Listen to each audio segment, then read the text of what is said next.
So we're just turning the cameras on, but before we begin, I just want to make sure everybody's aware of the emergency response plan. If there is an emergency, everyone's required to evacuate through the nearest safe exit. Those seated in the gallery behind me, please follow our security colleagues. Councillors, please follow me as we vacate the space. After vacating the room, please go down the stairwell and follow it all the way to the bottom to the emergency exit. Do not take an elevator or walk through the city room. If there's anybody in the room today with limited mobility, please identify yourselves to security now, and if you need first aid, we're happy to help. Thank you so much. Over to you, Mayor Sohi. Well, good morning, everyone. I would like to call this meeting to order. And at this time, I would like to acknowledge that we meet on the traditional land of Treaty 6 territory and the Métis homeland, and acknowledge the diverse Indigenous peoples whose ancestors' footsteps have marked this territory for centuries, such as Cree, Dene, Saulteaux, Blackfoot, Nicoraiska, as well as Métis and Inuit, now settlers from around the world. We will do a roll call of council colleagues. Councillor Wright. Good morning. Councillor Knack. Good morning. Councillor Principe. Good morning. Councillor Stevenson. Good morning. Councillor Paquette. Good morning. Councillor Tang. Councillor Tang will be absent with notice. She will be here shortly. Okay, great. Councillor Hamilton. Good morning. Councillor Rutherford. Good morning. Councillor Salvador. Good morning. Councillor Cartmel. Good morning. Councillor Rice. Good morning. And Councillor Jans. Good morning. All right. We'll go to the adoption of the agenda. Councillor Hamilton. Thanks. I'll move that the July 2nd, 2025 City Council meeting agenda be adopted with the following changes. The addition of item 7.11, collective bargaining unit update, amalgamated transit union 569 tentative agreement ratification. Sorry, my eyes are a bit tired today. 7.12 collective bargaining update.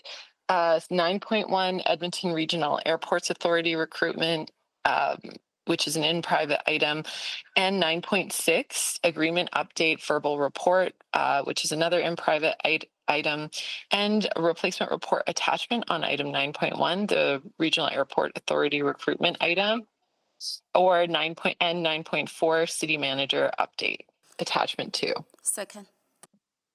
Thank you. Please vote for the adoption of the agenda. Yes, Madam Clerk. Thanks, Councillor Paquette.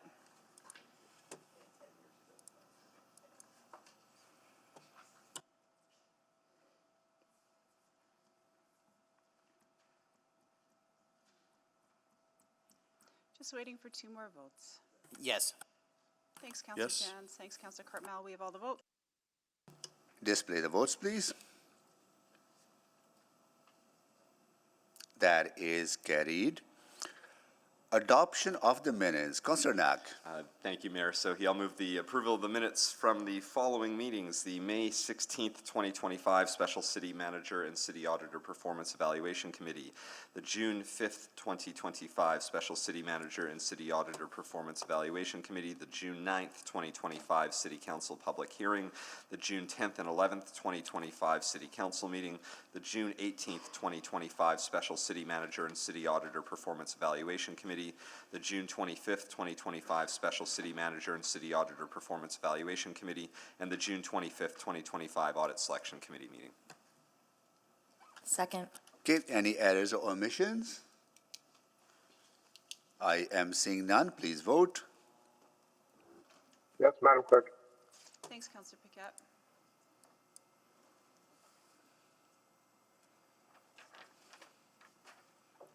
We have all the votes. Display the votes, please. That is carried. Well, protocol items. I have 3 protocol items. 2 are very, very exciting. And 1 is not so exciting, but I have to do it. So before I'm going to go to the not exciting one first, so we can get that out of the way. So close your eyes.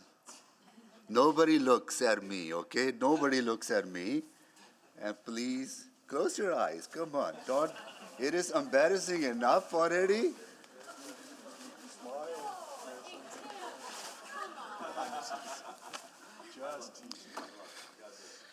Gotta do it. What we gotta do it? Okay. All right. Okay. Do I have to do this? Yes. I have to, I guess. Okay. All right. Well, hello, everyone. As you can see, I am not wearing my typical outfit for a council meeting today.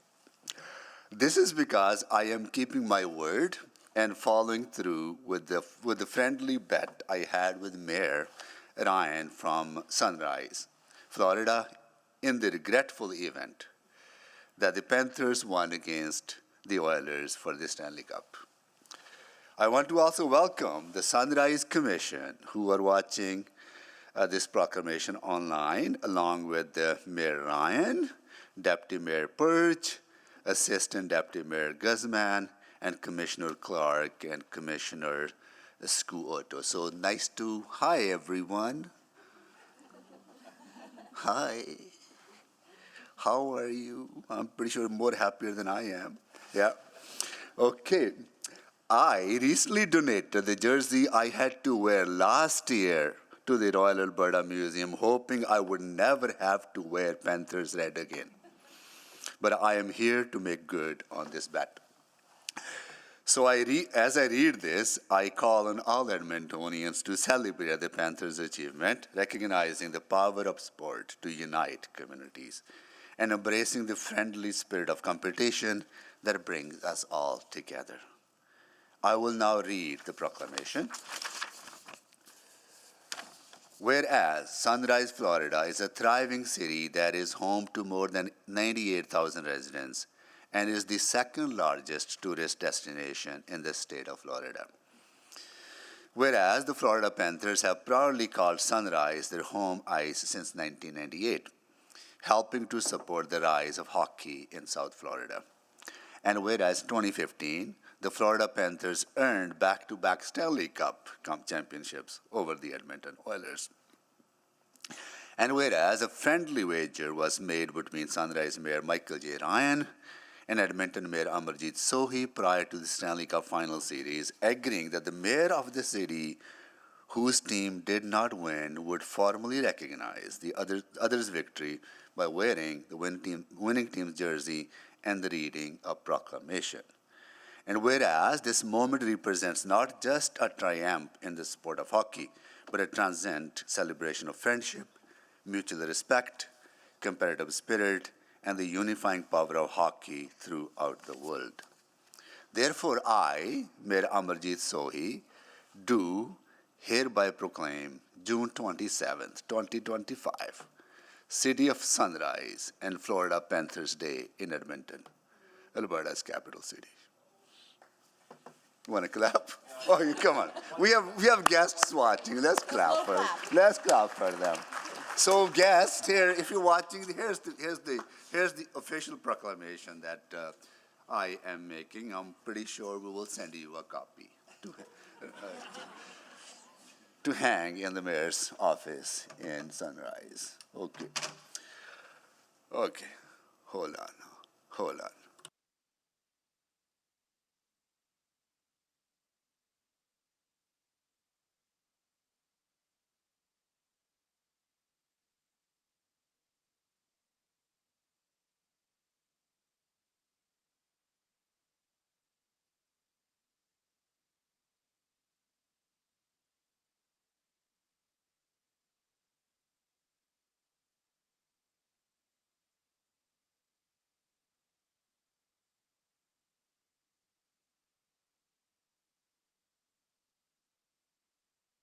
I have two very, very exciting proclamations also related to hockey, but in very good ways. So first of all, I'm going to recognize Edmonton Junior Oilers girls. I would like to take a moment to recognize the Edmonton Junior Oilers U18 Triple A girls hockey team for a remarkable season. These athletes have made history by being the first minor hockey team from Edmonton, boys and girls, to capture a Hockey Canada National Championship. This win capped off a dominant and record-breaking season. They went 27-0-1, their only loss coming in overtime. The team then swept the playoffs en route to their second consecutive provincial championship and followed that up by going undefeated in the Pacific Regional Championship. Finally, they proudly hoisted the SO Cup National Championship after defeating the Saskatoon Stars 7-3 and outscoring all of their opponents 31-7 throughout the tournament. This is a remarkable feat, and all of Edmonton is sharing in your glory. Each of you has a very bright future ahead. These 17 players in grade 11 and 12 have all earned commitments to Canadian Youth Support Program, or NCAA Division I. Once they graduate from high school, they will be able to continue chasing their hockey dreams while also pursuing post-secondary education. Ultimately, their success shows us that hockey is for everyone, and that girls can succeed, triumph, and gain meaningful and lasting friendships in this sport too.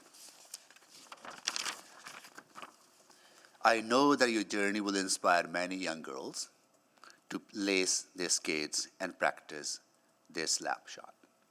So on behalf of City Council, I would like to extend my congratulations to the players, coaches, and staff on this achievement. Thank you for representing Edmonton so well and for elevating women's hockey in our city and across Canada. We look forward to following your future successes. Yes.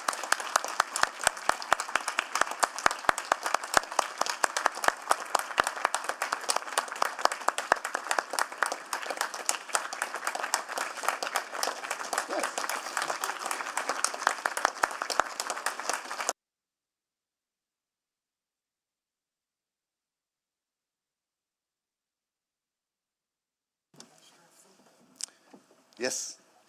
And the next one is another exciting one for me personally, because I have this young man grow from a little boy to be where he is today, and also have known his family for a long time, particularly his grandfather, who is also joining us. So this is pretty special as well. So good morning, everyone, once again. Through the NHL playoff energy, though the NHL playoff energy may have gone from the city, I would like to begin this meeting with two exciting hockey-related protocol items, which we already have done. I would like to welcome Arjun Atwal to Chambers. Yes. Arjun was the finalist this year for the NHL's Willie O'Ree Community Hero Award, an incredible achievement that speaks to his dedication to breaking barriers and uplifting others through the power of support. This award is named for and honors the ongoing work of Willie O'Ree, the first Black player in the NHL and a lifelong advocate for diversity and inclusion in hockey. It celebrates individuals who use hockey as a platform to create opportunity, foster belonging, and inspire the next generation. In 2020, Arjun Atwal founded AZ1 Hockey with a simple goal: to make the sport more accessible and welcoming for South Asian, BIPOC, and new immigrant communities across Western Canada. He recognized that many families faced barriers that kept their children from pursuing the game they loved. Today, AZ1 Hockey supports 400 players, from beginners to elites, providing training, mentorship, and a pathway to higher levels of sport. But AZ1 is more than just skill development. It is a community. It is a place where young athletes and their families find support, where talent is nurtured, and where players facing discrimination know they have an advocate in their corner. Arjun Atwal's own playing career pushed him down this path to support others. He was a top forward at the prestigious Max Budget AAA tournament, the first South Asian captain in the AJHL, and the only South Asian player ever to win AJHL League Most Valuable Player. More recently, he helped lead the University of Calgary Dinos to a Canada West Championship in 2023 and a national runner-up finished in 2024. And later this summer, he will be co-hosting the first ever South Asian Summit at Rogers Place alongside Edmonton Oilers. But what truly sets Arjun apart isn't just his skills on the ice. It is his determination to open doors for others who may have once felt hockey wasn't for them. Arjun, on behalf of City Council, on behalf of people of Edmonton, and all those who you have inspired, thank you for all you have done for the hockey community. And congratulations for your nomination for the Willie O'Ree Award.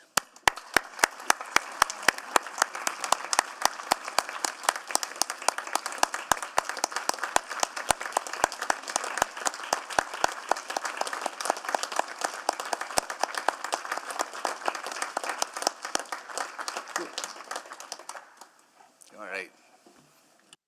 Arjun, you want to stand up because everybody understood up and we couldn't see you here. That's Arjun. That's Arjun. All right. So that was the fun part of the meeting, or not so fun part of the meeting.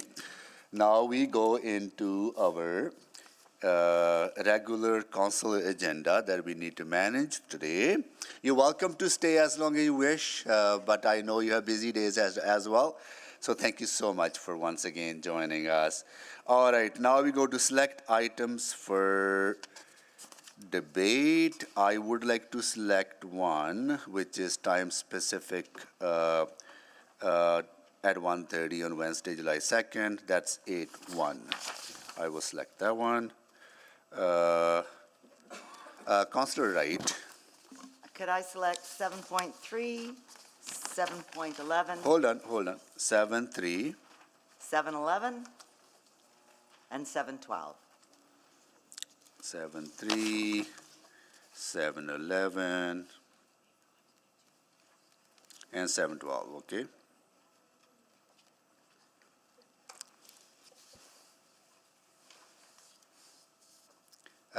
Councillor Knack.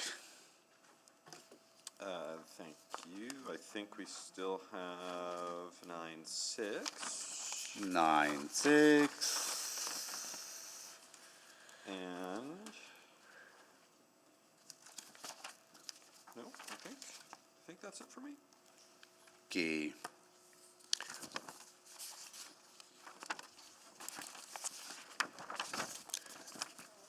Okay, can someone move the balance, So please? moved. Thank you. Second. Okay, please vote. Was Councillor Stevenson seconded? Yeah.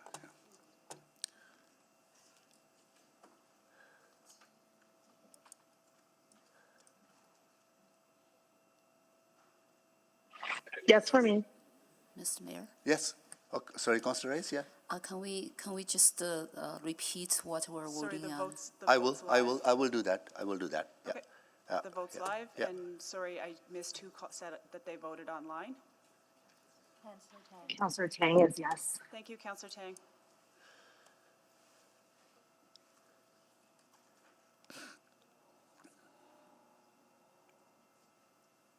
Just waiting for one. We have all the votes. Display the votes, please.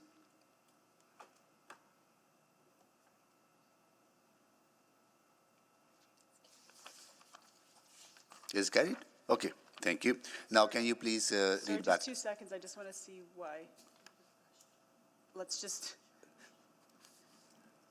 It did pass unanimously, but I'm curious as to why it's not displaying. But would you like me to read back? Yes, please, yeah. Sure, well, we're seeing what's going on. So this morning, City Council approved the following recommendations in item 7.1, parking ban enforcement strategies and resource allocation.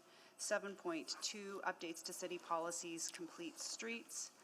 7.4, industrial investment action plan 2025 update. 7.5, Alberta Avenue Arts Commons options. 7.6, changes to the approved sanitary servicing strategy fund system network.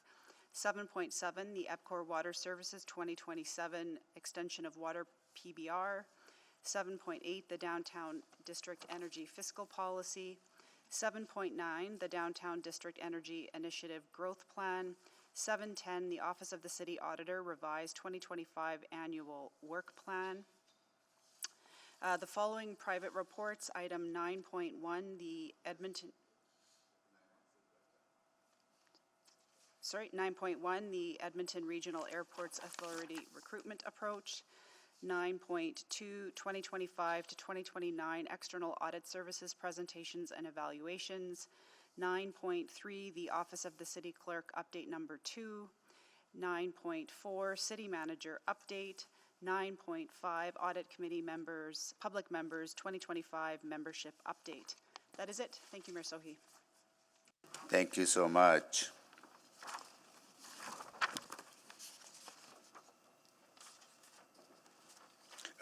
We don't have any requests to speak, and there are requests for time specific on the agenda that have been already approved, or we No. No, we haven't. Okay, all right.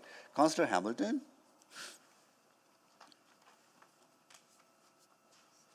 So there's just one request for time specific, 7:12. It needs to be dealt with on Friday, and it would be the first and only item. Okay, Yes, and I'll move that, that item 712 be dealt with as first item of business on Friday, July 4. Second. okay, please vote. Councillor Tang's a yes. Thanks, Councillor Tang.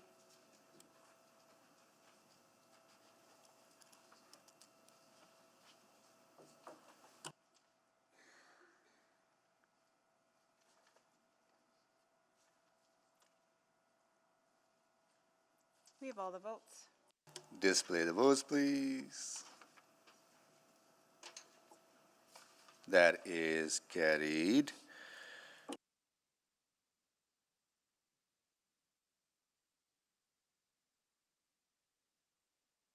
Vote on bylaws not selected for debate. Councillor Cartmel.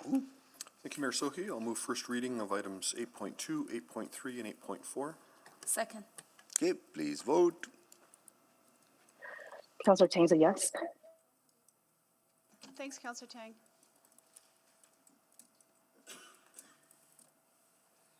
We have all the votes.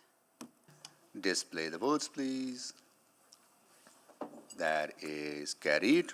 Mayor Sohi, I'll move second reading of items 8.2, 8.3, and 8.4. Second. Please vote. Councillor Tang's a yes. Thanks, Councillor Tang. We're just sending the vote out now.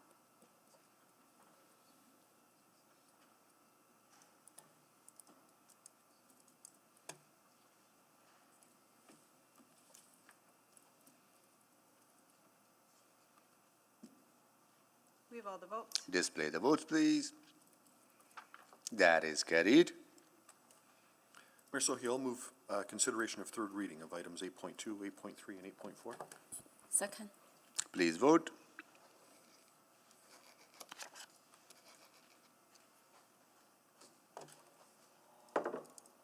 Yes for me. Thanks, Councillor Tang. We have all the votes. Display the votes, please. That is carried. Mayor Sohi, I will move third and final reading of Bylaw 21241, Bylaw 21261, and Bylaw 20002, and Bylaw 21147.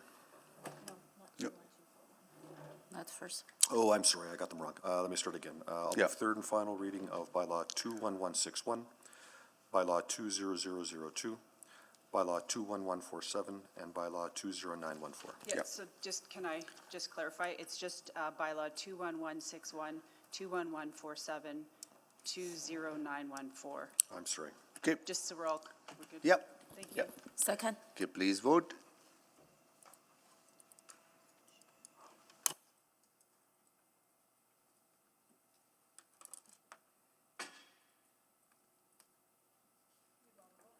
Sorry, we have all the votes. Display the votes, please.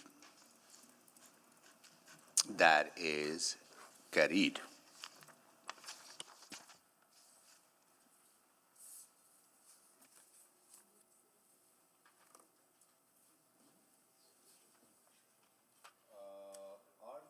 Are there any consular inquiries?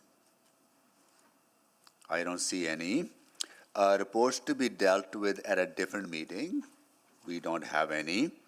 Request to reschedule reports? None. Unfinished business? None. Public reports. The first one is Queen Elizabeth Park, Integrated Bike Skills Park, Environmental Impact Assessment and Site Location Study. This is here from Urban Planning Committee.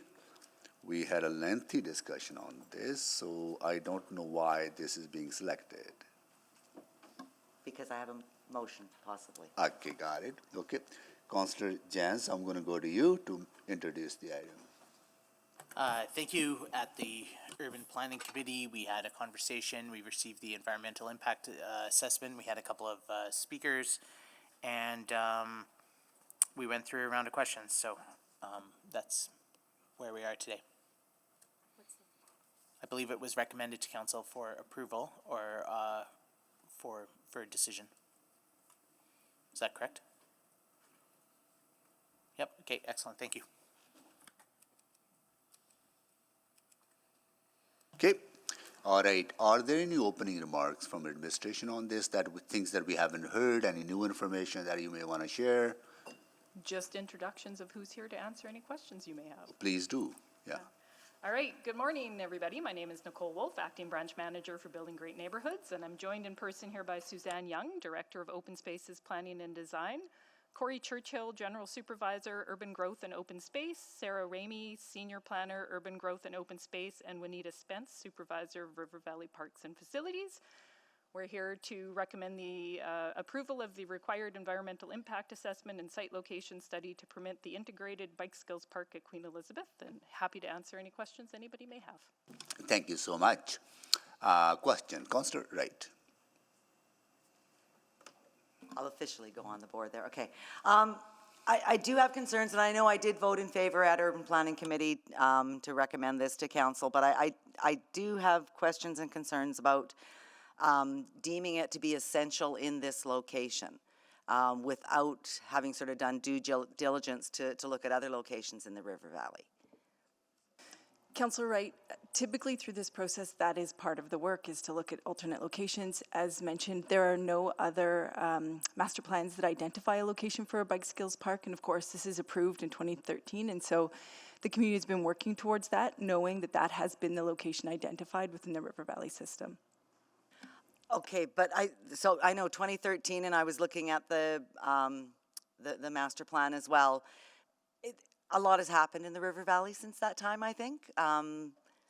With the new Walterdale Bridge being put in, we're now also looking at public hearings, some more development going in across the river in Rossdale. Was any of that taken into consideration? Losing this natural space right in that area? I guess I would clarify, I don't think we're losing a natural space. The existing location for the majority of the Bike Skills Park is actually within a brownfield site, which is the former EPCOR wastewater treatment facility. And so in terms of losing habitat, right now it's full of invasive species.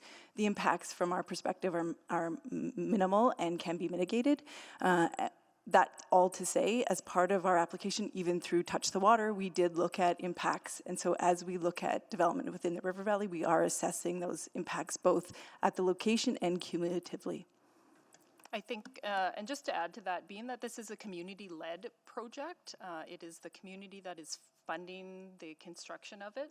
For them to go and look at other locations and pay on their dollar as part of planning and design is not necessarily aligned with the master plan, and that's why they only looked at this location, because the city identified the fact that this would be the location for that type of infrastructure in the river valley. Okay, and then, sorry, that brings me to another question that I had. Is the funding for it? What about the ongoing operational funding? We are currently working through what the long-term maintenance will involve. The overall impacts are fairly minimal. We're looking to leverage the community partner to support the maintenance of this unique infrastructure with some limited funding from the city to support getting them off the ground and working on that. So we don't know the ongoing operational costs going further, and we don't know who's going to be funding it totally. So the operating costs based on the original assessment are within the 3 to 5% of the overall project cost, which in this case is between about $35,000 and $60,000 a year. So it is relatively minimal for this wonderful new amenity that supports free access to recreation in the river valley. But at a site that hasn't been sort of assessed against other possible sites in our current state. Well, I guess I would say, Councillor Wright, that it was assessed. Generally speaking, a number of master plans were completed in around that time. And so that request for a bike skills park has been ongoing for some time. And so as we looked across Dawson or Alescu or now John Reimer, those opportunities were looked at. And so what you'll see in Dawson and Alescu is significantly more naturalization in those sites, whereas this one has a bit more activity at this location with some naturalization in addition. And the bike skills park is proposing some naturalization in order to mitigate that. So I would say at the time this master plan was contemplated, those sites and the potential for this use was examined across the River Valley system. Okay, so I took a walk through there a couple of weeks ago, and I mean, it looks pretty naturalized to me. I also walked by where there has been some erosion along the slope, I guess further east, and we're doing some sort of work in that to you know, is that going to happen here in this area as well? We know that there is the potential for erosion generally in the River Valley system, and so it has been flagged as something to mitigate, and it will be monitored, and the geotechnical consultants have been brought on board in order to assess that and provide advice. Okay, well, I'm not sure whether I would have support to do a motion to refer this back, but I would like to put something on the floor to that effect. And I'm wondering if the clerk can assist that this be referred back to oh, sorry, I'll wait and let. No, my bad. We at council, we need a motion on the floor. Yeah, and just while you're contemplating that, I'm just going to ask the delegation behind me. I've had a few questions. If the delegation wouldn't mind introducing themselves, and we'll start sort of from right to left. But they did. Okay, Yeah. sorry, I'll get them for you. Yeah, they did. Yeah, they done. Yeah. Okay. Councillor Cardinal. Yep, so I did not want to interrupt Councillor Wright, but at the last council meeting, I had questions about an item, and I was not permitted to ask them until the motion was on the floor. Yeah, no, my bad. I'm not picking nits here. If Councillor Wright has a motion, then... No, I'm going to ask anybody to move this original Well, motion first. if not, then I'm prepared at this instant to move the recommendation in the reports right now. Please do, please Okay, do. so moved. That will be the proper Second. procedure. Okay. Then if Councillor Wright wants to amend it, she can amend it. Sorry about that, yeah. So we have a motion on the floor as recommended by the committee, right? And, okay, you have questions too, Councillor Carmen? No, I Okay, got missed it. that. Thank you. Good, okay. All right. Now carrying on with questions on the motion, Councillor Knack. Yeah, thank you, Mayor Sohi. And again, it's my apologies. I didn't get to write down everyone's title as you were going through. I was trying to pull up my notes. So do we have from our team, our delegation here, from the ecological planning side of things? That's yourself, right? On the right, please. Yes, sorry. I'm Sarah Ramey, Thanks, Senior Sarah. Planner Thank for you. Open Mr. Space. Ramey, sorry, thank you. I apologies for not jotting down ahead of time. So I just wanted to revisit the conversation. So I think when we were talking about this at committee, I believe you were answering the question during committee, or I'm trying to remember who I was, because I was on the phone. This is also, I'm trying to make sure if I. We were listening and available for questions. I think Suzanne had covered most of it, but we were there supporting her as well, listening to the conversation. Okay. So I'd asked during that, and I was just trying to confirm for myself, like we did during the Fulton Creek piece, I think you had been able to offer some very specific advice during that piece. So is there anything that wasn't covered last week that I should be aware of as we're thinking about this? Is there anything from your perspective that I should need to know to help inform my decision? I just wanted to double check that. So if it's helpful, when we review an application, we do review it. Sometimes we'll approve it or recommend that it proceed as is. Sometimes we'll attach conditions to it, more mitigation, more work that needs to be done. In this case, this one, we did attach additional mitigation to it.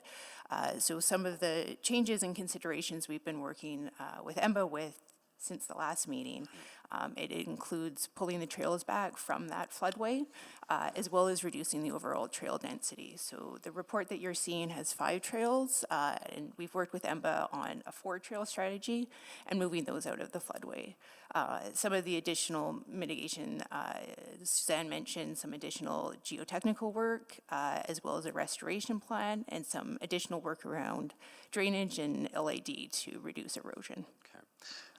Thank you. That's helpful. I think the only other question I would have, and this is always this struggle one, is that around that deemed essential piece. And so, we had that chat in a public hearing last time. I'm curious how you view this from your area of expertise, your knowledge. I just wanted to get your sense on that, because I'm hearing there are other questions about the other locations, and those have been examined. But for this one that is before us, your thought on that.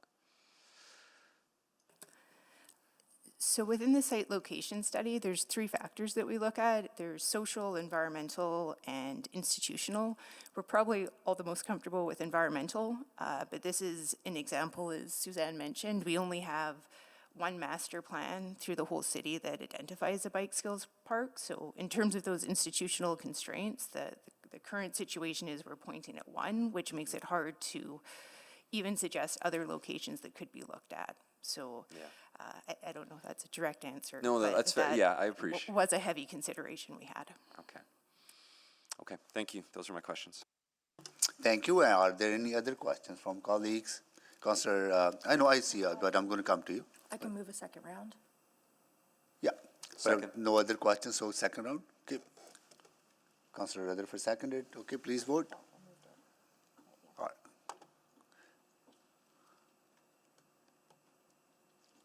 Yes.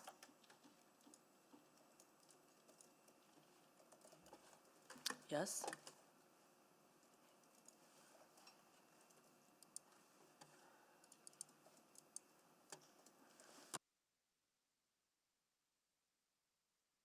We have all the votes. Display the votes, please. That is carried. Councillor Wright. Thank you. So, there's been amendments to the plan then different from what we're seeing here in the reports? There's been changes to the design details. So I think even within the report, we talk about some flexibility in that trail design. I think even through the work that we've done, we're still expecting additional flexibility if we get findings from the geotechnical engineers that come back, if we're field fitting a trail and find an opportunity to avoid taking out a tree. So there's still tweaks to the trails that we'll continue to see as if work continues and people are out in the field. Okay, so how can we be assured that those are implemented into the plan if we're approving it as is today? So Councillor Wright, this is a standard process with a development application, and so ultimately we are asking you to approve this application and deem it essential at a kind of a conceptual level. That's really what we're asking, and that those details actually get worked out through detailed design as those get refined. And so what Sarah's saying too is that we had confidence in what we presented and what's in this council report in the EIA and SLS, but we are still refining it at this time to make sure that all mitigation measures have been implemented. I think, and just to add to that, they will not start construction until we are satisfied with their detailed design. And as part of our community-led process, there is a project manager from the city that monitors and ensures that what is built aligns with the designs that are put forward. They will not start even though there's survey stakes and ribbons around the area? very different than construction. They're getting ready. They do have limited timelines for the funding that they have, so they're kind of in a hurry. And if they need to slow down, they'll slow down. Okay, limited timelines for the funding. So is there, they have to start construction, they've got other funds available from other levels of government, or? They have a CFEP grant from the province, they have some funding from the city, and they have also funding that they've accumulated amongst themselves. And so ultimately, those typically have a 2-year time window to use, and ultimately, construction season in Alberta is short, so they're hoping to get started this summer. And the CFAB runs out when? I believe next year. So they would still have next construction season?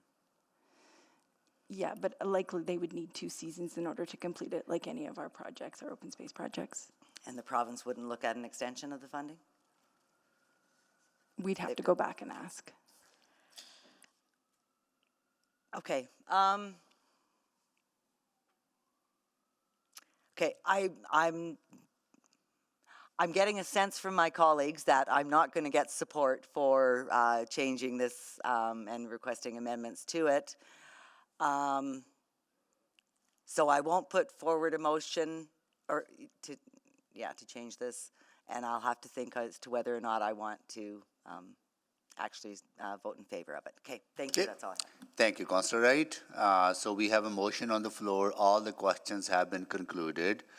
Now to speak to the motion. Councillor Paquette. Yeah, briefly, Mr. Mayor. I know that there are some concerns in parts of the community about the environmental impact, but just looking at the development that has been in the area already and the contiguous line along the riverbank with Kinsman, this looks pretty much in par for that area. I mean, the best way to not impact the environment is not to have a city, but we do have one.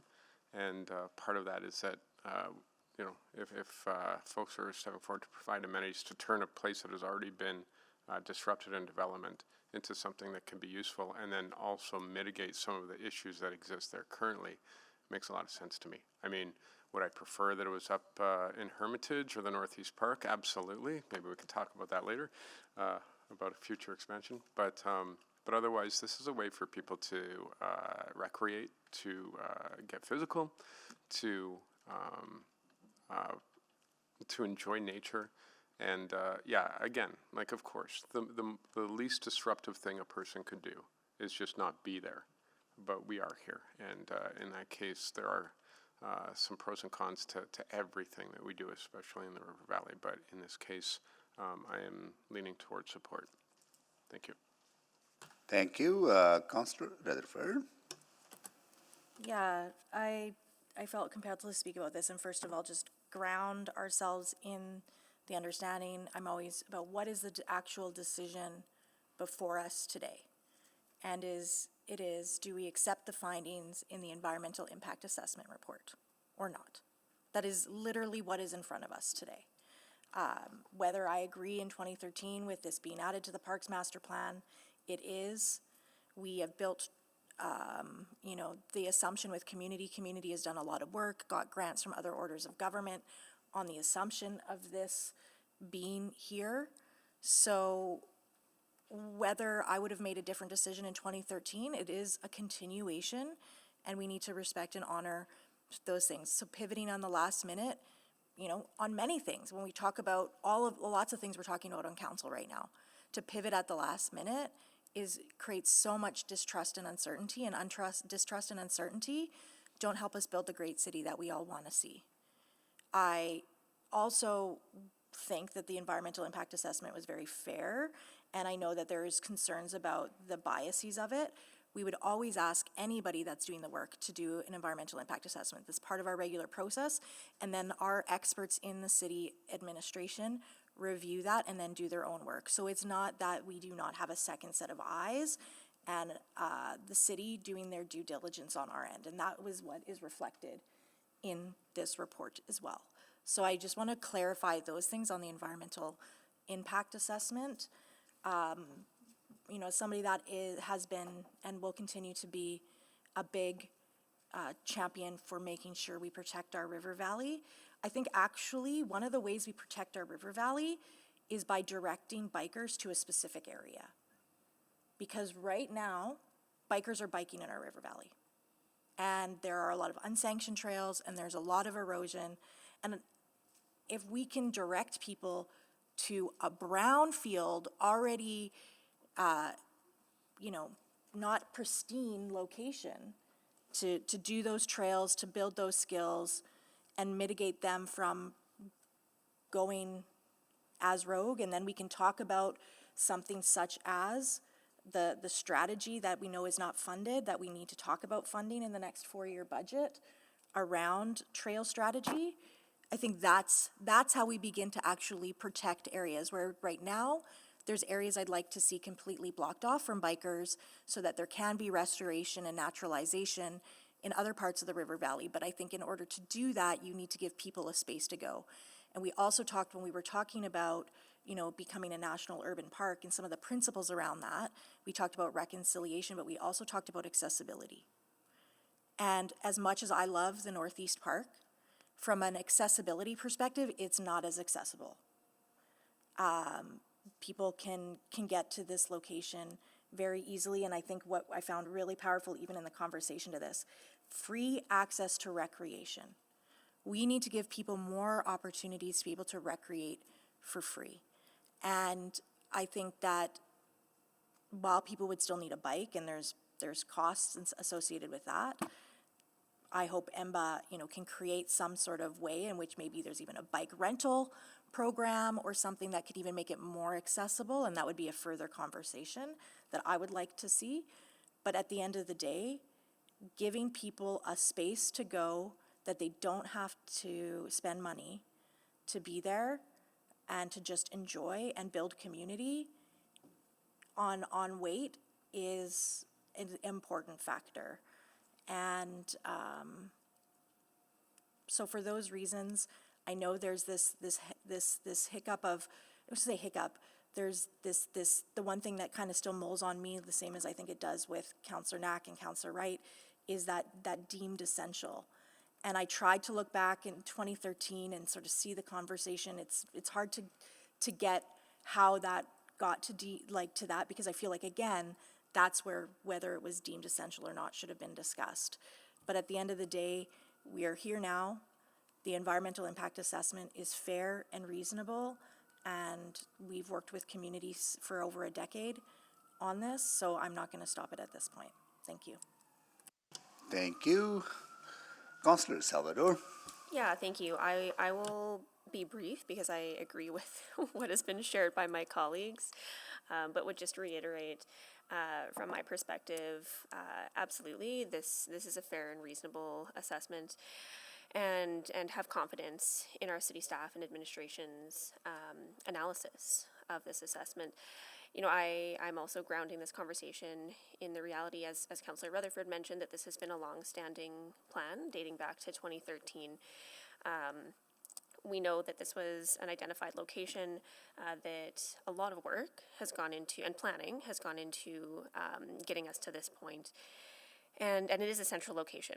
I also come back to accessibility and equitable access to green space and free recreation opportunities. I'm looking at the city plan, and there's very explicit language around protecting, expanding, and improving access to natural systems and open spaces in support of biodiversity and the health and enjoyment of all Edmontonians.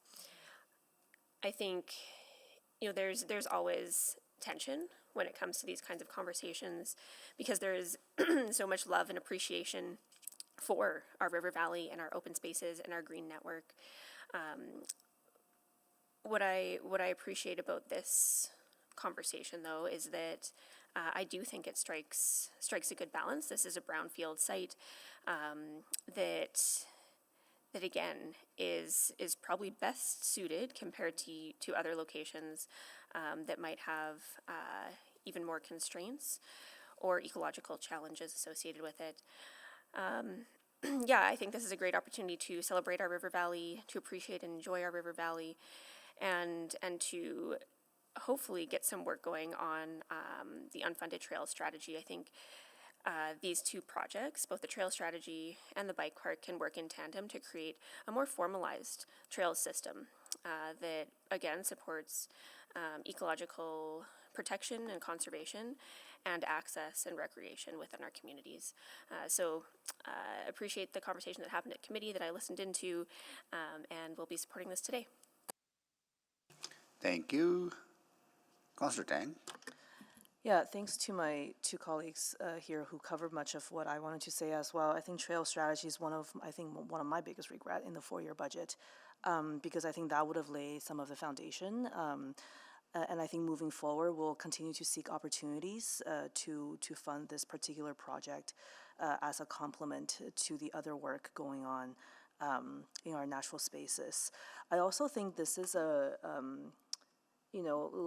we've been talking a lot about growth versus renewal and what is the city's capacity to build. We don't have a capacity to build more recreational facilities, amenities, and I think a community is taking leadership on this. We should be, taking stock of what they're saying, and I think the Bike Alliance have done also a pretty thorough due diligence, presenting facts, which I think sometimes in the frenzy of a very polarized conversation can get lost, because everyone has a perspective and truth and assessment of what they think is the current state. So, in the absence of the city's ability to continue to provide, some of these amenities, given our current financial constraint, I do think this is an important project given the information we have today. So that's all I have to say. Thank you. Thank you. Councillor Wright. Oh, that's right. Councillor Cartmel closes. Okay. So I still have concerns. I appreciate the work that Emma has been doing with the city and trying to revise to mitigate some of those concerns. And again, it is the declaring it as an essential to our River Valley system. And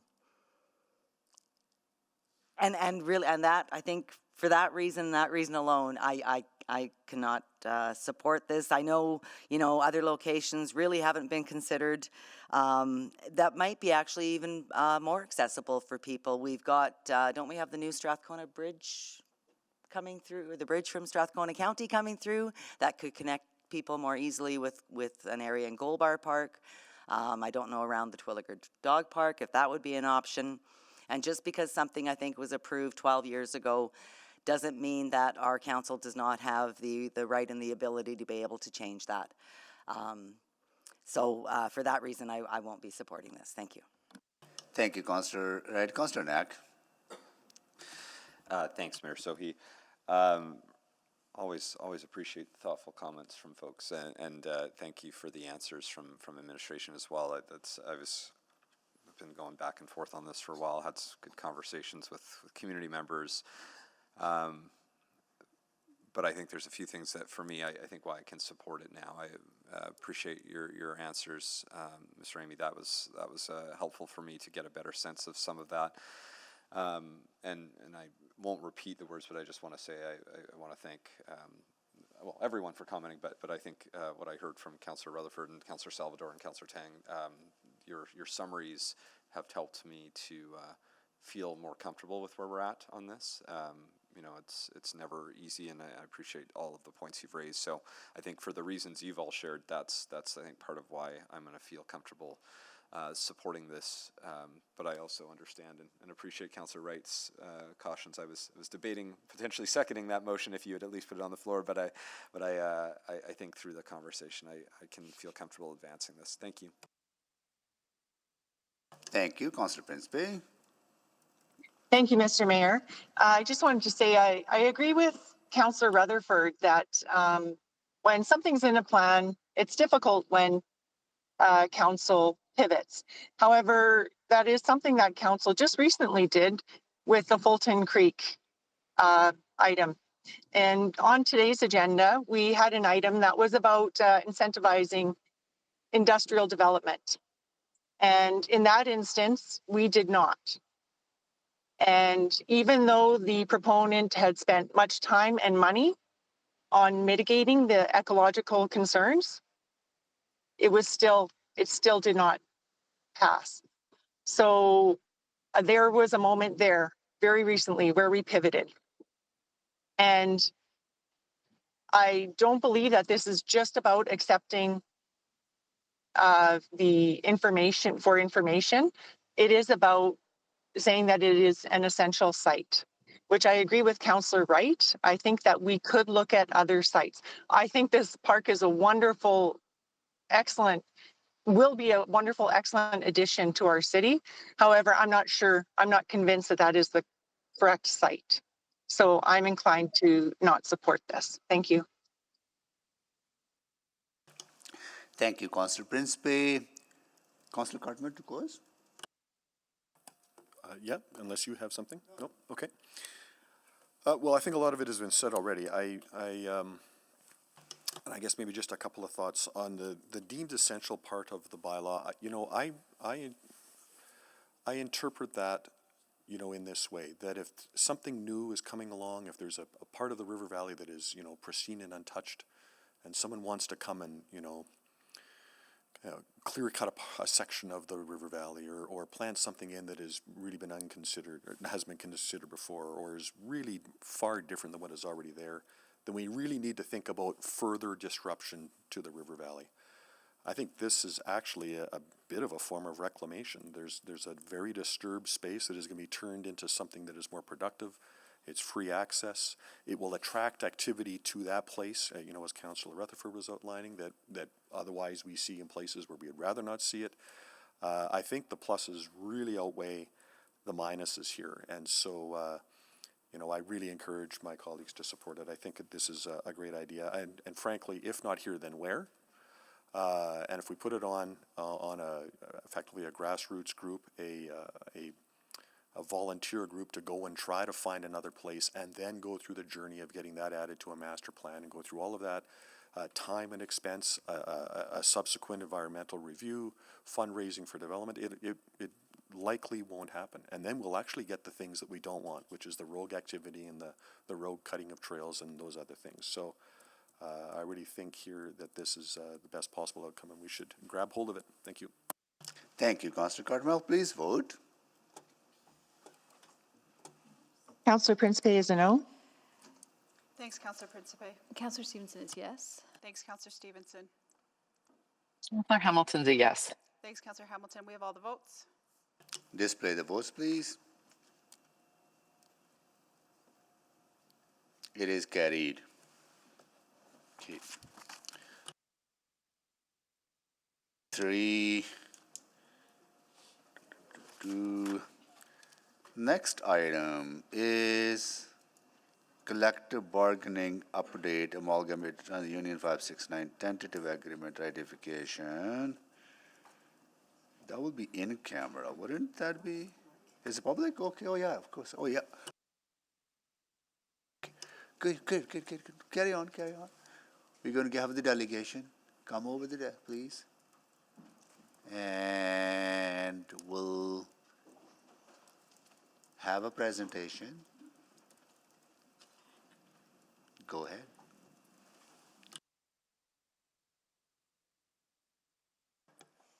All right, good morning, Council. So we're pleased to bring forward a recommended tentative agreement with ATU 569 for Council's ratification. Ratifying this agreement provides stability for ATU employees with the organization and is grounded in our shared purpose to enable a better life for Edmontonians. Today's presentation is in public, as we will be happy to take any questions on the terms of the agreement. Yet, if we want to speak to financial or other budget questions, we'll have to go into private. I'll now turn it over to Michelle Dorval, Branch Manager of Labor Relations and Total Compensation, to outline the proposed terms of the agreement. Next slide, please. Good morning. So the City of Edmonton reached a tentative agreement with ATU Local 569 on June 9th, 2025, and on June 23rd, 2025, ATU membership voted in favor of accepting the tentative agreement. To summarize, the tentative agreement includes a 4-year term with a 3% general wage increase in each of the 4 years of 2024 to 2027. There will also be an additional $1.71 per hour increase for the tire and truck forepersons. We have an agreement with ATU in place to train our community service operators, which drive the smaller buses within the community and convert them to conventional transit operators, providing equity in the rate of pay, which will be a similar exercise we are currently working through with our DATS operators. The agreement will be managed within the existing budget. No additional funding is required for 2024 to 2026. For 2027, there is no budget approved as this year is outside the current budget cycle. By approving this agreement, you will be pre-committing a 0.32% tax increase in 2027 required for the 3% salary increase. This increase will be built into the 2027-2030 budget. In 2025, there are also additional monetary items that have been agreed to that we'll review on the next slide. Next slide, please. Thank you. Other highlights of the agreement include increased shift differential pay, which now matches other civic unions, increased healthcare spending account, increased safety boot subsidy, increase to major medical and dental benefit premium limits. For example, a member is now eligible for $1,150 of chiropractic services instead of $1,000. There are also additional non-monetary language changes. Next slide, please. On June 23rd, ATU confirmed that the majority of their members voted in favor of ratifying the agreement. Today, we recommend that Council vote in favor of ratifying the agreement on behalf of the City, which will result in a renewed 4-year collective agreement with ATU. Next slide. So this concludes our presentation, and we are happy to answer any questions you may have at this time. Thank you so much. Really, really appreciate this. Actually, I'll go to Councillor. You examined, so go ahead and move it. Yeah. No. Please, okay. Mayor Sohi. Okay. Well, then I have to see the chair, Councillor Cardinal. I have the chair. Please, I will move that the memorandum of agreement between the City of Edmonton and Amalgamated Transit Union Local 569 dated June 5th, 2025, as set out in attachment 1 of the July 2nd, 2025 Employee and Legal Services Report ELS 3129 be approved. Second. And June 9th, I believe it was the date. Our eyes are a little blurry today. June 9th, yeah. Moved and seconded. Mayor Sohi, did you want to introduce? I will say a few words of how far we have come on these collective bargaining negotiations, where we started in 2021, where we are in 2025 is a remarkable journey of success. So I want to take a moment to thank each and every one of you and also our union partners. And I would encourage council colleagues to support this along with our new approach to negotiations. Thank you.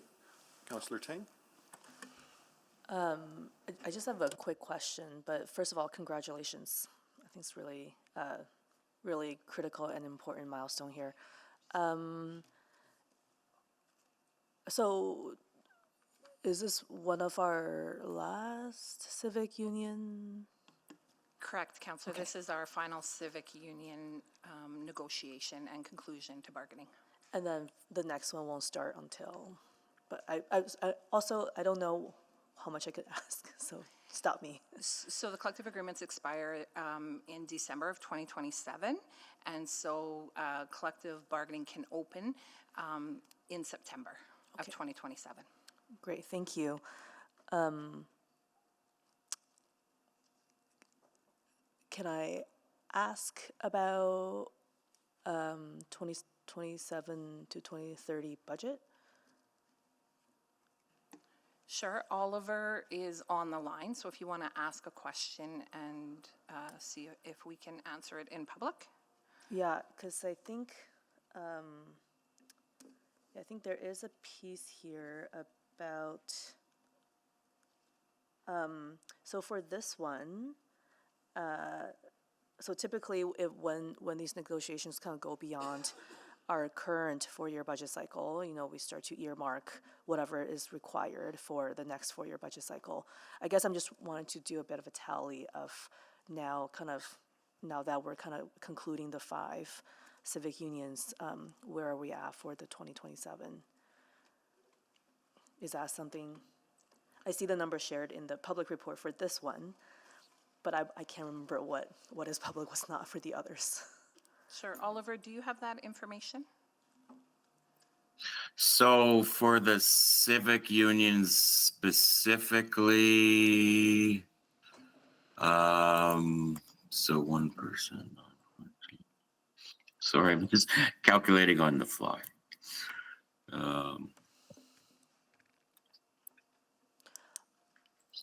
Yeah, if you don't. So Oh. yeah, so we've been holding. I'm not sure how much I could share publicly for Okay. this. That's okay. That's okay. I will withdraw that. But I'm just really excited to get to this point with this particular negotiation. Thank you very much. Thank you. Any further questions on the motion? Mayor Sohi. So just quickly I want to get the kind of the historical context, right? So we hear from our civic unions that they had to settle for 0% increases in the past, right? Do we know in the case of ATU 569 what those years were where they had 0% increases? So I will talk generally, and Russ will look that up, but the 0% increase, or pardon me, 0% settlements were during the COVID pandemic. And so it was to ensure there were no layoffs during that period of time. Yeah, okay, I see. So that's part of the negotiation. Do you have those numbers? So. Yeah, excuse me. 2019 included a 0, 2020 a 0, and 2021 was also a 0. So after that, it started picking up. So 2019, 2020, 2021. That's correct. 3 zeros. And this is applicable from what was 2022? 2022 was a 1% increase. And this agreement is 23, 24, 25? I'm sorry, I should maybe check the. Sorry, this is 24 to 27. Okay, so what was 2023? It was 2%. 2%, okay, got it. Okay. All right. Thank you. Yeah. And, okay, that's it. Thank you. Thank you. Councillor Wright. Just to speak. Thank you. Councillor Rice. Thank you so much and for the work and having get to this agreement here. So in terms of, I have similar question as Councillor Tan.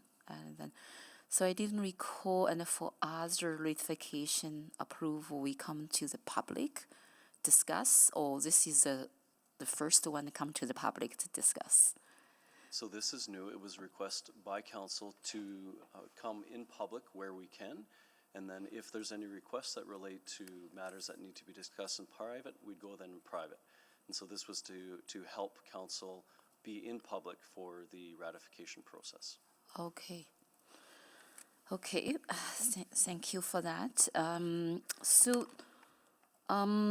terms of the future budget cycle, 2027 to 2030, even though we estimated the $7.3 million request for that budget cycle. So my question to you, and that I think specific to the finance, to the city overall, we still have opportunity to get the money and then in the different area.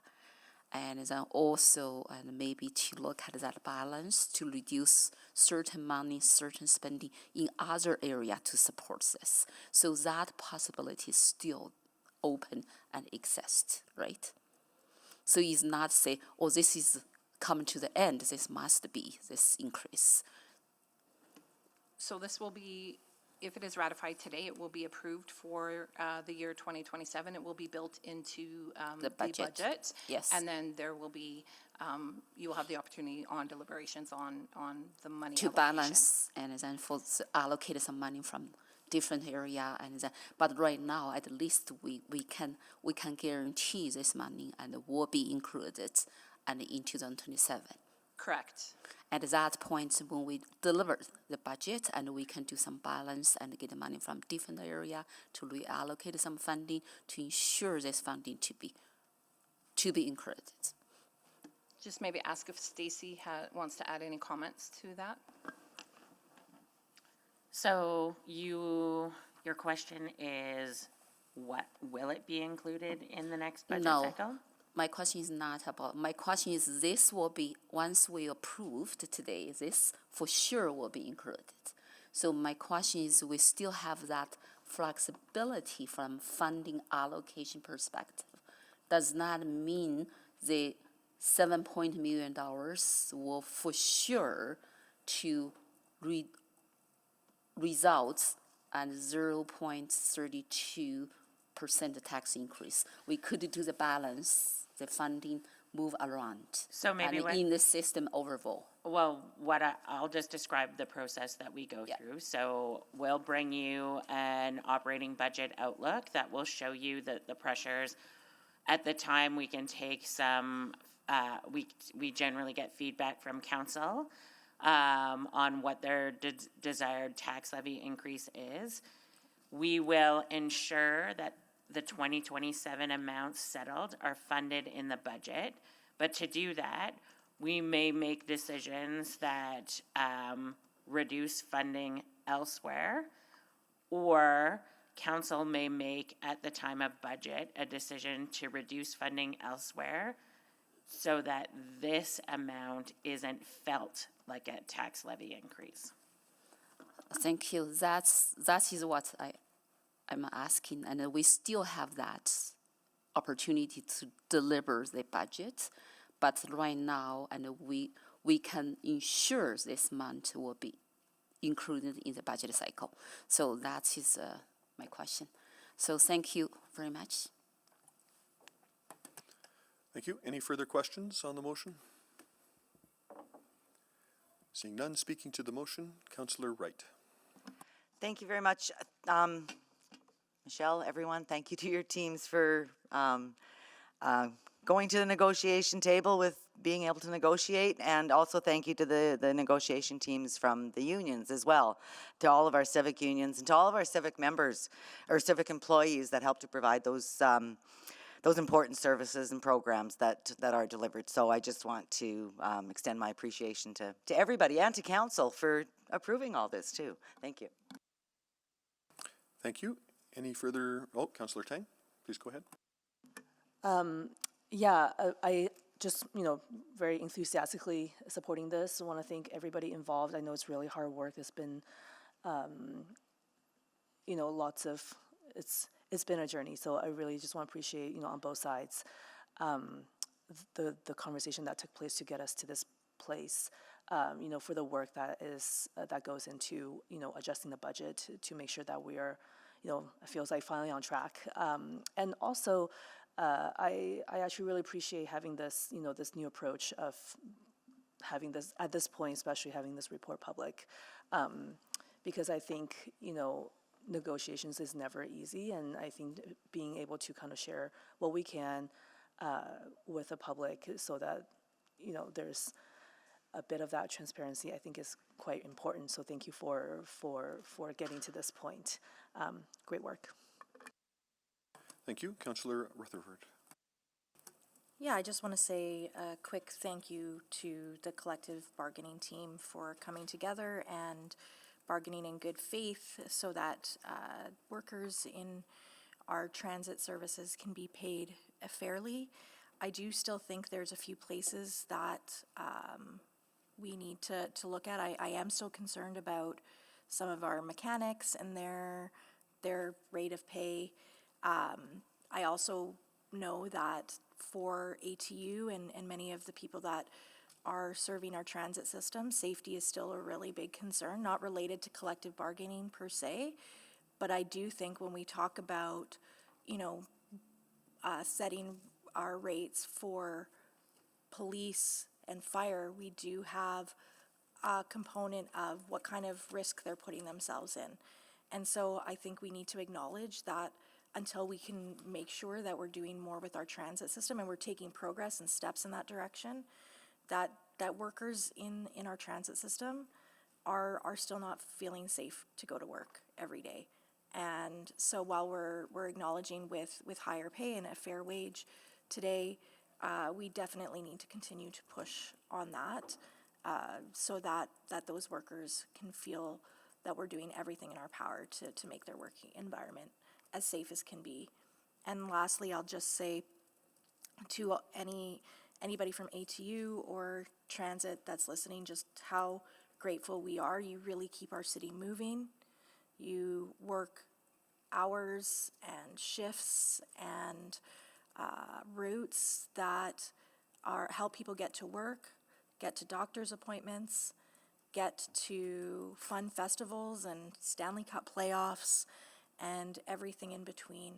So my last word to you is just sincere gratitude for showing up and continuing to show up and for the value you provide to Edmontonians. Thank you. Thank you. Councillor Rice. Thank you so much. So for all the work you have done here. So for me, and the frontline service is so important for our city, because all the frontline workers, they provide the key services and then to meet the needs from our Edmontonians. I think from our perspective, and I even speak to myself, I always support the frontline services. I want to make sure they get fair pay, they get good benefits, and then their work and be valued, be respected. And by looking at the answer you provided to Marisol, his question, and 2019, 20, 21, 0 increase, and 2022 only 1 increase, 2023 only 2 increase. I think this increase and is reflect, and we value their work, we respect their work, and then all the frontline workers deserve fair pay and good benefits. So I thank you for the work you have been doing here. So in terms of the, every time when we talk about those type of agreements and in terms of the tax increase, like my question I asked, and those type of tax increase is for sure deserve to be supported. But at the same time, from balance perspective overall, we need to look at and how we budget our city's overall operating budget to balance, to move funding and reallocate, move around to support this type of increase. And then, so to me, and I'm fully support because I was working public servant sector for many years. I really value and feel the importance the frontline work and provided for the services. So thank you again. Thank you. Councillor Paquette. Oh, thank you, Councillor Cartmel. I just want to start out first by thanking the team for the excellent job. Relatively painless for us, maybe not so much for you. But I also want to thank the union negotiators as well for meeting in a very proactive and constructive way as well. That's been really helpful. And to the workers of ETS, they keep the city moving through snowstorms, early mornings, long nights, everything in between. Transit isn't just a service, it's a lifeline. And our workers are the people behind that lifeline. And we know that demand is growing, and we know expectations are growing with it. This agreement ensures that we can accommodate that demand and that capacity. So The past few years have been extremely challenging, we know this. But we're starting to see a turnaround. A shift toward a bit of a brighter future, built on stability, trust, hard work, improvements in safety. As Councillor Rutherford mentioned, we still have a ways to go, but I do believe we're on the right track. That was completely unintentional, but I don't take it back.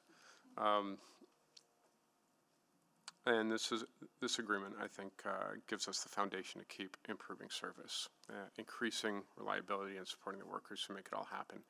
And it's one piece of the puzzle. Council will have other decision points to make about the actual service delivery, about the capacity, and about how we accommodate a growing population.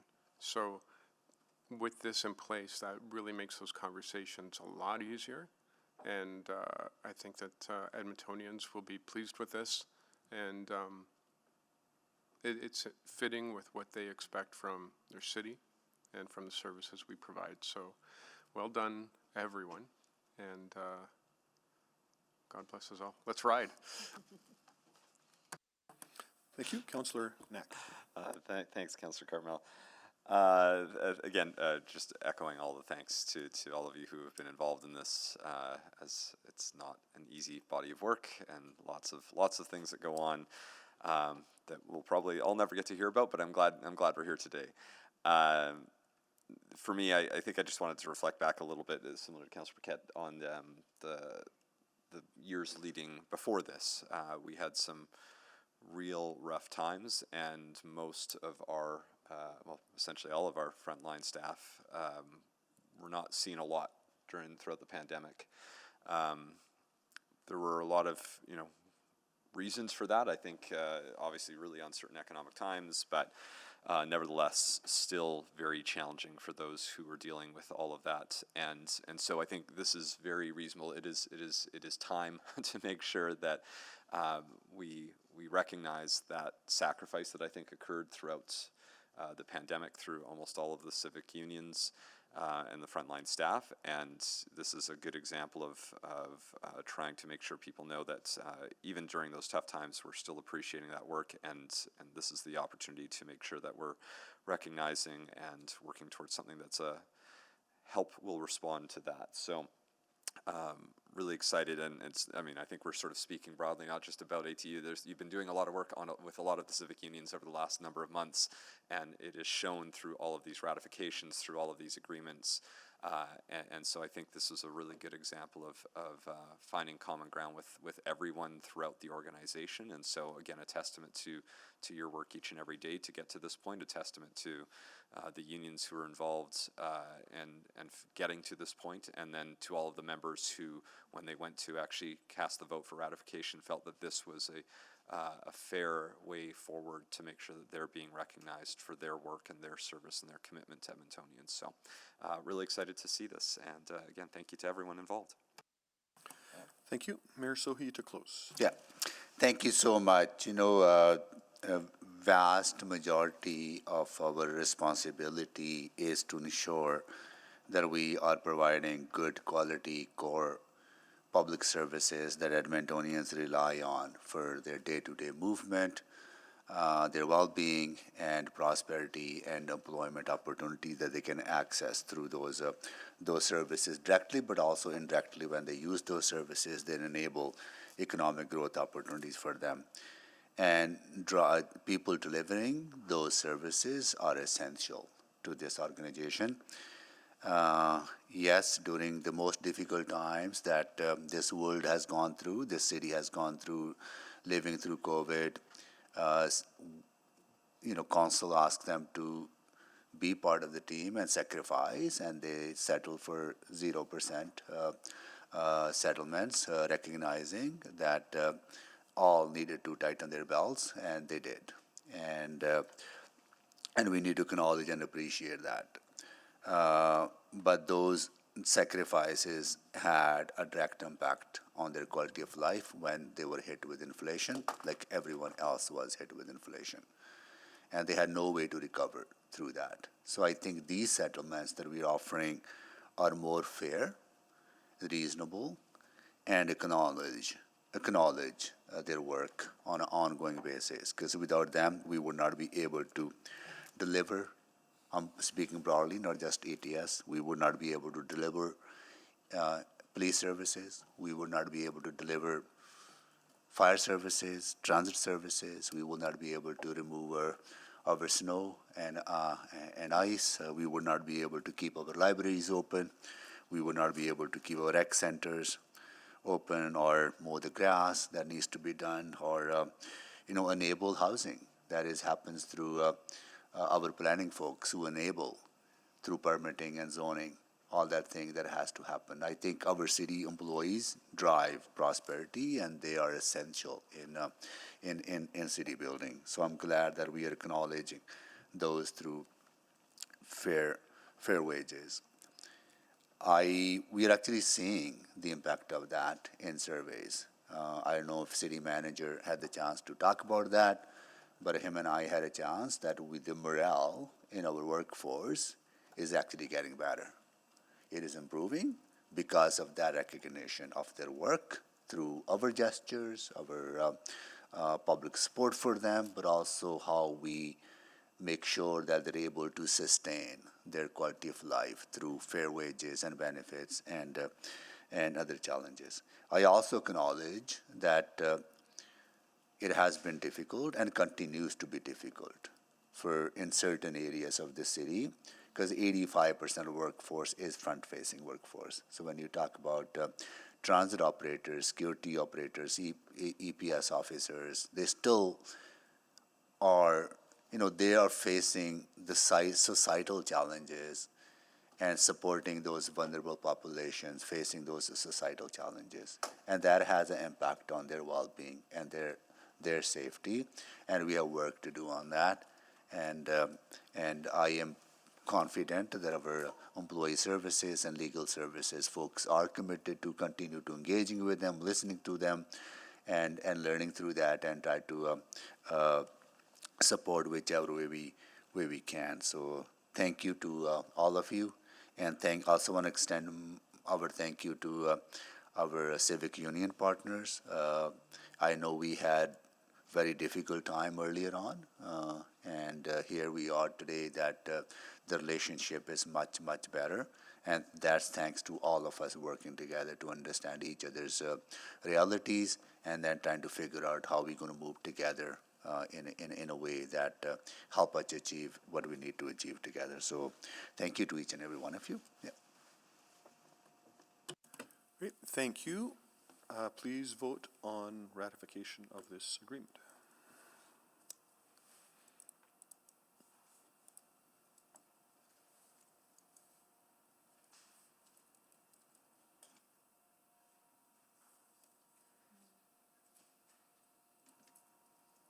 Just waiting on one vote. Councillor Principe?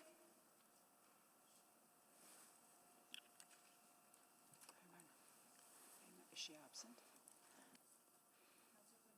Councillor Principe is absent with notice. We have all the votes. Please display the vote. And that is carried, and I'll return the chair. Thank you, Councillor Cardinal. So we dealt with the 711, and 712 is first item on Friday, July 4th, 2025, right? Yep. Okay. And the 8-1 is also time specific at 1. The delegation's here and they're happy to deal with that item now, or you can go in Cameron and deal with 9-6, your choice. I can move. Camera? No, 8.1, Oh, move forward. Yeah. Second. Yeah. Okay. Okay. 8-1. All right, please vote.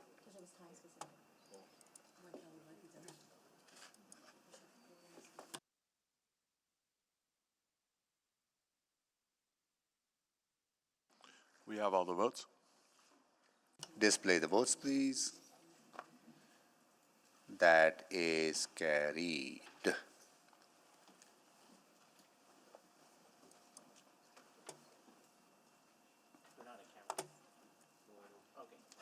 so confused now when everybody takes up a blazer.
Okay.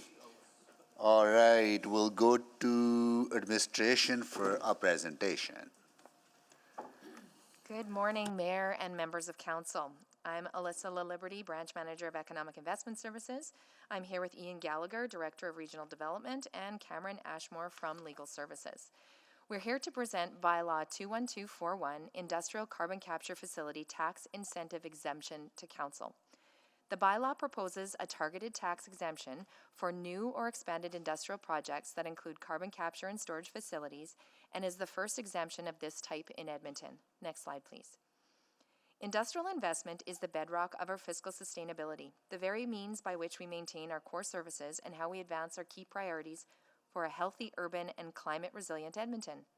Industrial investment creates jobs, contributes to economic growth, and expands the city's non-residential tax base.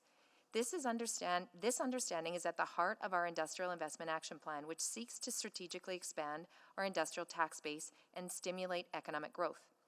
Why is this incentive so vital for Edmonton? Firstly, economic growth and job creation. This tax exemption is a powerful magnet for significant industrial investment. It attracts businesses at our forefront of green technology, bringing high-value jobs, diversifying our economy, and in the long term, strengthening our non-residential tax base. This directly contributes to balancing the tax burden between residential and non-residential properties, benefiting all Edmontonians. Secondly, climate leadership and environmental responsibility. By incentivizing large-scale carbon capture, we are actively addressing climate change and accelerating our journey towards net zero emissions. This positions Edmonton as a true energy leader, not just in traditional sectors, but in the emerging green economy, fostering innovation and protecting our environment for future generations. Carbon capture utilization and storage, or CCUS, is a critical technology for decarbonizing key sectors such as power generation, cement, chemicals, and hydrogen production, all vital to our local economy. Thirdly, strategic advantage. In a competitive global landscape, offering targeted incentives like this ensures Edmonton remains an attractive destination for cutting-edge industrial development. It signals our commitment to both economic prosperity and environmental stewardship, making us a preferred partner for forward-thinking industries. Furthermore, this tax exemption incentive helps to implement two of the city's strategic plans. Action 8 of the Industrial Investment Action Plan directs administration to identify and tailor programs and incentives that will support investment attraction and bring a strong return on investment to the city's tax base. And the Community Energy Transition Strategy by promoting market-led energy efficiency and climate resilience. A key pathway identified in the CETS is the vital role of carbon capture technology in bridging the nearly 20% gap in our targeted emissions reductions. This is where Bylaw 21241 becomes a cornerstone of our combined economic and environmental strategy. Next slide, please. The development of this bylaw explored Edmonton's unique industrial development position, investment opportunities and needs, complementary incentives offered provincially and federally, and other similar municipal incentives competing with Edmonton. The result is the recommended Industrial Carbon Capture Facility Tax Incentive Exemption Bylaw.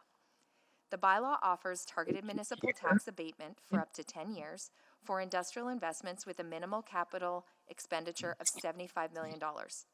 This represents significant investment into the city, and the magnitude of this type of investment is expected to create economic growth beyond eligible projects alone. Yes, you will. Costs can include, but are not limited to, land, construction costs, and machinery and equipment. The total tax abatement will be capped at $2.4 million per year, or cumulatively $24 million over the duration of the agreement. To be eligible, the facility must capture and store at least 300,000 tons of carbon per year. This demonstrates a substantial commitment to carbon reduction, which is believed to be achievable by projects of the scope and scale expected to be eligible for this incentive. As a comparator, 300,000 tons of carbon is equivalent to removing over 65,000 typical cars from the road. Industrial investments can either be new or the expansion of existing facilities, provided that the minimal thresholds are met. Next slide, please. Applicants will be required to apply before June 30th in any given year to be approved for a future exemption. The property assessment in the year the application is approved becomes the baseline assessment. After approval, the tax exemption comes into effect once the facility is operational and proof of carbon capture is provided to the city. If applications are received after June 30th, the approval decision can be deferred to the following year, which would make the year of the deferred approval the baseline year. Once operational, the increase in assessment value attributable to the industrial investment will be exempt until the total exemption reaches the cap of $2.4 million annually in taxes. The baseline assessment remains taxable and the facility will continue to pay education taxes. If construction lasts for more than 7 years, the application is considered void and the applicant would need to reapply. In every subsequent year, the property must provide evidence of the amount of carbon that has been captured. If the facility does not capture at least 300,000 tons, the exemption is voided for the following year. The economic impacts of this incentives are expected to occur during the construction phase of new or expanding industrial projects. Climate leadership impacts are expected to increase during the first year of operations, while full tax uplift from significant assessed value expected from eligible industrial projects will occur after the 10-year timeframe or when the financial threshold of $2.4 million a year is reached. Should Council approve the bylaw and provide 3 readings, it will be promoted and implemented through the Industrial Growth Hub. More information will be available on this through edmonton.ca. Next slide, please.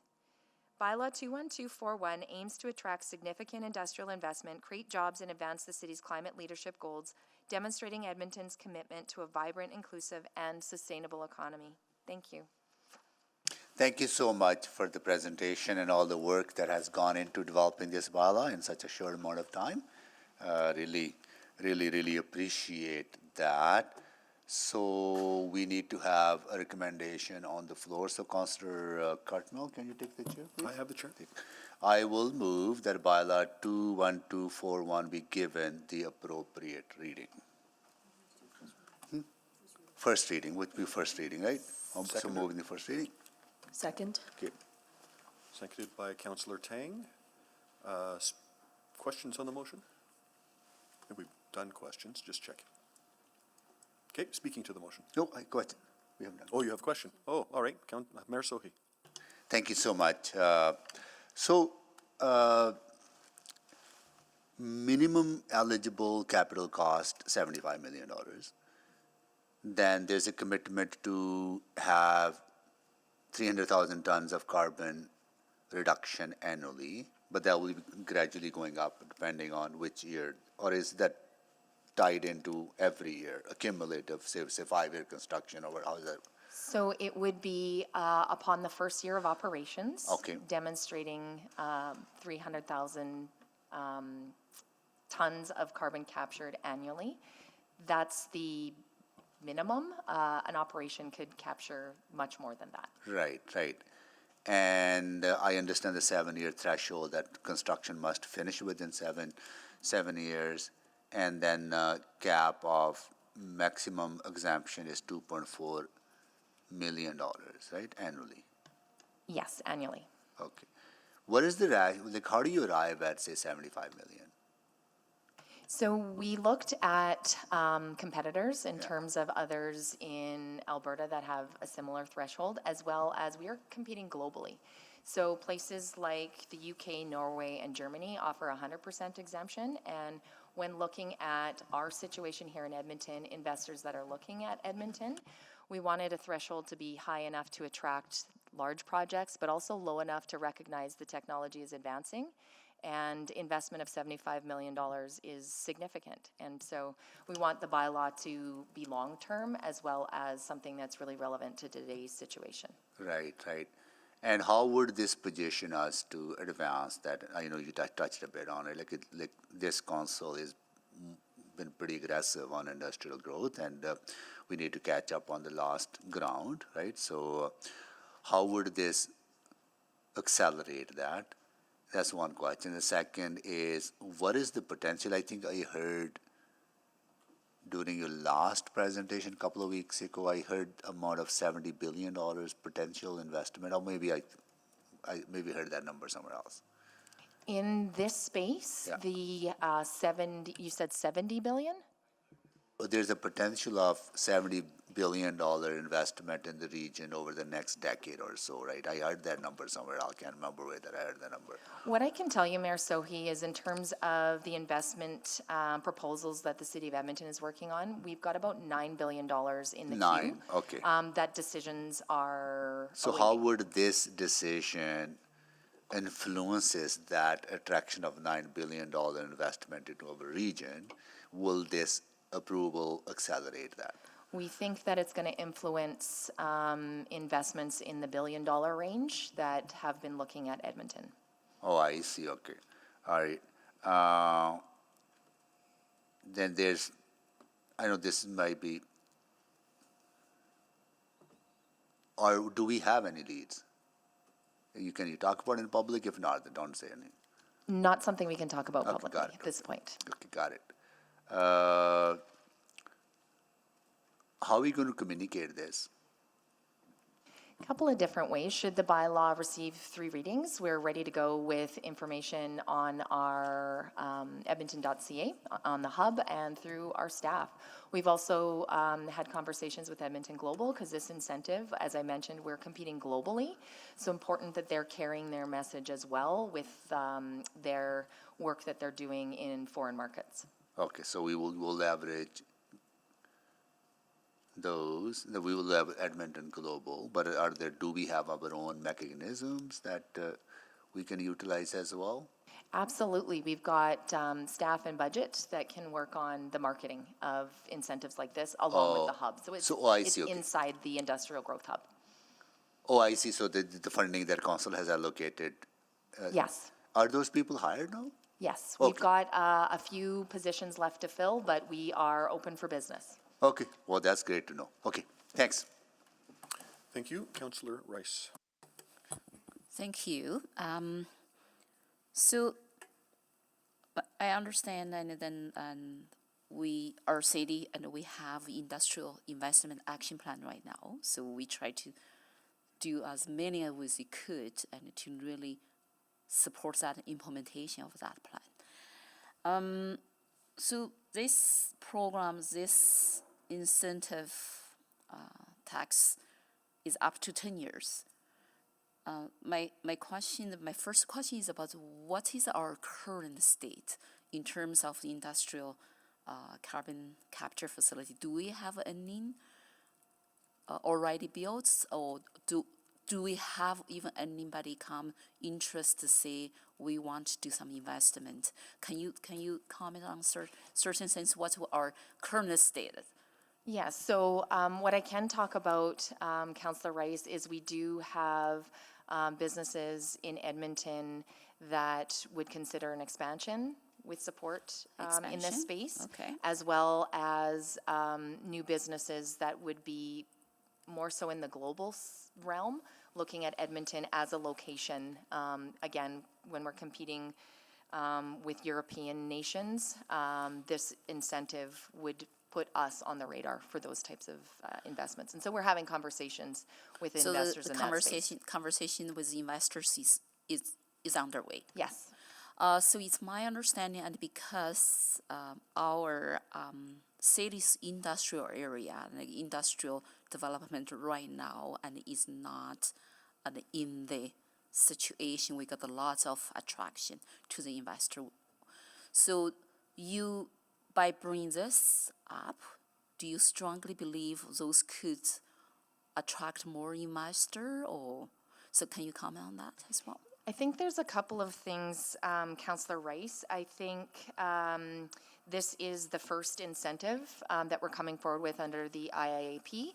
So it sends us a pretty strong signal to investors that the City of Edmonton is serious about industrial development and that there are supports available.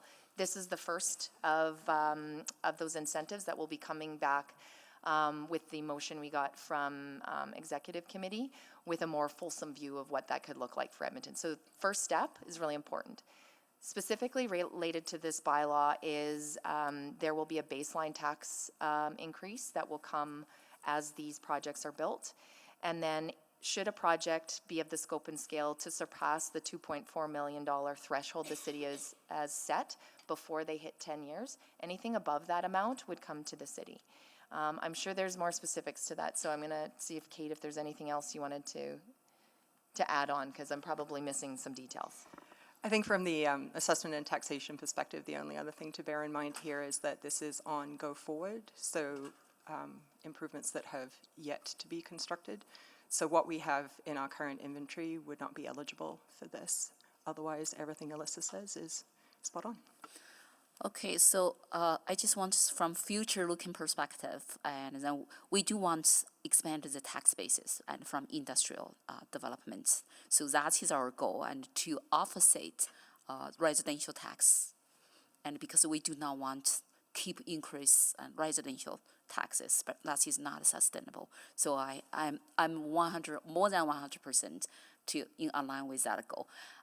So just some details, and I wasn't able to attend the executive committee meeting. That's why I still have some questions here. For the capital costs, that means all the facilities and anything to be eligible for this program, there must be at least $75 million. And do you think that $75 million and could limit it and certain investors? And then do we have specific details like what type of facility? And because I'm worried about if we, like I heard Mayor Sohi ask this question, well, how did you come this $75 million number? Because I do not want to limit any investors and then interesting for this type of investment. And what type of industry development they could leverage this program? So, Councillor Rice, there's a couple of, in terms of the type of investors or the type of businesses that are most likely to build this type of facility would be in the spaces such as power generation, cement, chemicals, and hydrogen production. Those are very specific to what we see as opportunities here in the city of Edmonton, and is a little bit of who we've been speaking with. Thank you. Time is out. Thank you. Councillor Wright. Thank you. I'm concerned maybe about sort of the cost of stimulating that economic growth. Like, what's the cost to the city's operations and infrastructure in that for some of these developments that might go ahead? So from a operational perspective, we're able to manage the operational costs through existing staff through the Industrial Growth Hub. Not just staffing. I'm thinking like building the roads out to these locations, or clearing the snow from these roads going forward. That's a good question. Councillor Wright wasn't part of the analysis we did with the bylaw. Because without having, I guess, access to that additional tax revenue, then how are we going to pay for that? That would come from general revenues, most likely. Alternatively, Councillor Wright, depending, it's Kim over here, if there's a new investment that is requires infrastructure, is generally paid for by the developer. Okay. I just wanted to, but the operational would be further than that. Okay. And actually, that's all I had. Thank you. Thank you. Councillor Tang. Great, thank you. Yeah, I'm very supportive of incentives, and I think this is a really important step in the Industrial Action Plan. I think I just want administration to just articulate a little bit more about like when I'm rationalizing and thinking about this issue, we need the Industrial Action Plan we need to increase our non-residential base to help offset residential base. That's very clear. When we do tax exemption, however, especially for the next 10 years, this fairly large site, we're not going to be reaping that tax benefit to the rest of the tax base, correct? Yes, and again, if you surpass the threshold, yes. If you don't, no. Yes. Oh, okay, got it. But I mean, there is, within that kind of parameter, and I think the the bigger benefit is with something like this in place, we're not just banking on one site or one project, we're banking on this to stimulate other growth in other areas that may benefit from the same incentive program. Is that That is typically how large investments like this play out. right? So that that we can then, so that tax benefit, so that we can reap that benefit not from other potential projects, not even like carbon capture. I'm thinking, right, just to say to that this signal that the city is open to attraction. We're open for business. We've been open for business. Now we're even more open for business. And then even beyond that 10 years is kind of how this is going to be playing out. Yes, that's correct. So typically during the construction phase, there'll be other indirect benefits that you'll see through the Jobs, supply construction, chain, yeah, jobs, absolutely. which then could have an impact on other buildings and other developments outside of the program directly. So that is, theoretically, that is how you That's the traditionally theory. see this happen, yeah. Yeah. Kate, do you want to jump in, please? Yeah, just one other thing for your consideration, Councillor, is if we have this investment within our municipal boundaries, we know that in 10 years' time, it will be reaping tax rewards as well as the incidental rewards that we're talking about. The alternative is it goes somewhere else. And so it is, in this case, a little bit of foregoing tax revenue today in order to secure a larger base tomorrow. The long-term benefit. Okay, that's very clear. Thank you very much. Yeah, I'm very supportive of this bylaw. Thank you.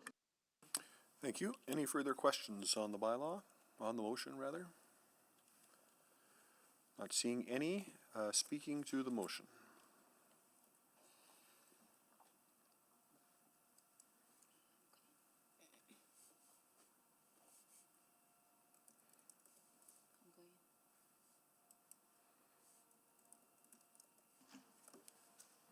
Councillor Rice?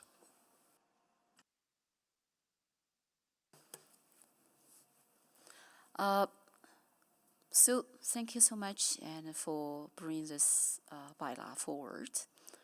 In the past 3.5 years, and then I'm so glad to work with your team and to focus on and how we could make better economy and for our city and from strategic level to really offset the residential tax keep increasing that, which is big concern and for many Edmontonians. So for this specific bylaw, based on my question I asked, I'm so glad and we have very specific 3 types of investor and then for those type of industrial development, which is a power generation, like chemicals, I believe is light, like cement chemical is not like heavy chemicals, and petrochemicals, which is Alberta Industrial Harness Association focused on. Also hydrogen productions, that is our future, and to look at how for the energy piece. So by looking at those investment, I do have the hope this bylaw will attract those type of industrial development and to our city and to boost our city's economy, and specifically and will not provide some like the impact be perceived as a negative impact for the residential area. So I think this is really important to keep in mind when we focus on industrial development. We have to keep in mind for industry, any industrial development will not provide any or give any negative impact for the residential area. So that is always in my mind. And so in terms of the budget and the financial implication, I'm so glad to say this because this is tax exemption, is not expenditures, so will not impact our current budget, will not add additional burden and to our taxpayers. And in fact, And in the following years, and we will see the benefits once those type of investment in place and to our city and to expand our industrial tax bases and to offset the residential tax. So I also am so glad to heard and your team, and then we'll use existing administrative resources to absorb all the current budget and in the number of the qualified project as limited as administration anticipates. So that is a good sign and for us to see, and we use existing resources to attract this industrial investment to our city and to create more jobs and for our Edmontonians, and also to bring some economic impacts and benefits and to the city. So from those many factors, I did from different angle and looking, and I think this is a good way and for us as a first step to move forward and to attract industrial investors to our city to really get the implementation of industrial investments action plan move forward. Thank you for your work. Thank you. Councillor Paquette. Yeah, just a quick word. This is really great information and a really good result of what Council has asked the administration to do. And thank Mayor Sohi for really pushing on this. And honestly, this is how we chart the future. I think about the very tough years that we've just gone through and are coming out of. And what used to be true or just a regular way of doing things cannot apply anymore. What this type of work does is, and it's part of a larger puzzle, but what it does is it actually sets the stage for this city and the people of this city to have more stability, more investment coming to our region, and more money in our local economy. And that is layered. If we pass this today, that immediately sends a signal to industry that we are not just open for business, we are aggressive about business. And the investments that come impact us immediately. I think of the air products investment, where that has meant hundreds of jobs, good paying jobs, bringing money to the local economy, put food on our neighbor's table in a time when prices are up and folks are really looking at how they make ends meet. So if we can bring those jobs and that investment to our city as rapidly as possible, then we right a ship that has faced a lot of tough waves, just like every other municipality, but we come out faster, we come out ahead. And then, on top of that, is ultimately the tax uplift that we receive and the potential to build hubs. That is extremely powerful. When you have a cluster of industry, that feeds on itself. That becomes the place that other industry, other investments want to be.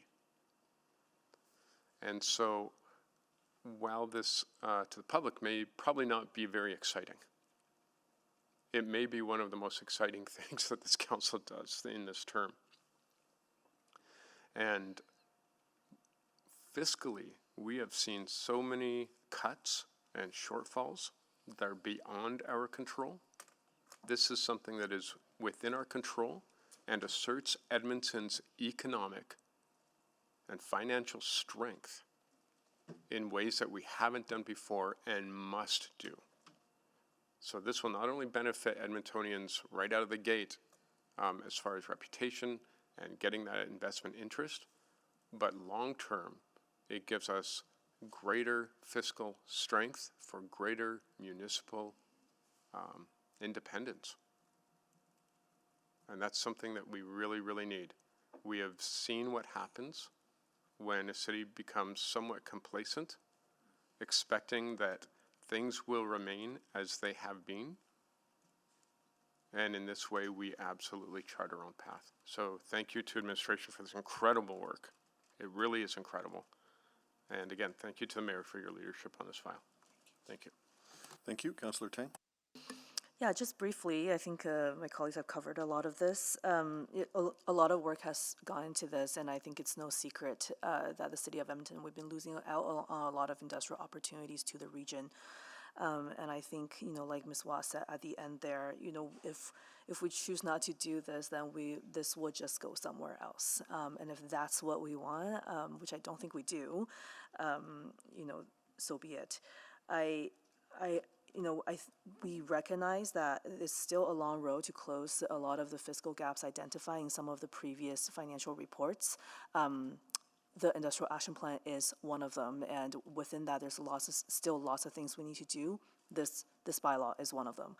And in fact, I've been calling on programs like this, even to stimulate other sectors, so the life sciences, biotech, hydrogen, things specific to certain sites in the city, the Edmonton Research Park, for example. And I understand the constraints in that, and I know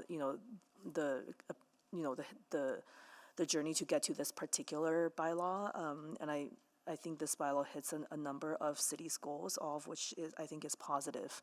And I think why we want to course correct our fiscal gap is also to take that burden off of the residential tax base, create the space we need in the operating budget to do, I think, the ongoing maintenance that Councillor Wright have referenced, because I think we'll face that no matter what the project is, whether it's a bike park or if it's a carbon capture facility.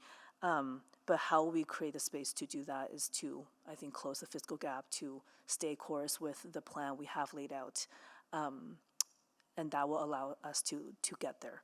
So very much in support of this, and thank you for all the hard work and on this. Thank you. Thank you, Mayor Sohi. Yeah, thank you so much, Councillor Carmel. I want to thank our administration for all the hard work that has been going on over the last 4 years to continue to encourage and catch up on the industrial growth. I have been pushing for this ambitious plan ever since I got into this position because I firmly believe that industrial growth is critical for Edmonton's prosperity and economic growth. And our industrial sector creates jobs, as Councillor Paquette has so eloquently highlighted. It's food on the table for very hardworking, many hardworking families.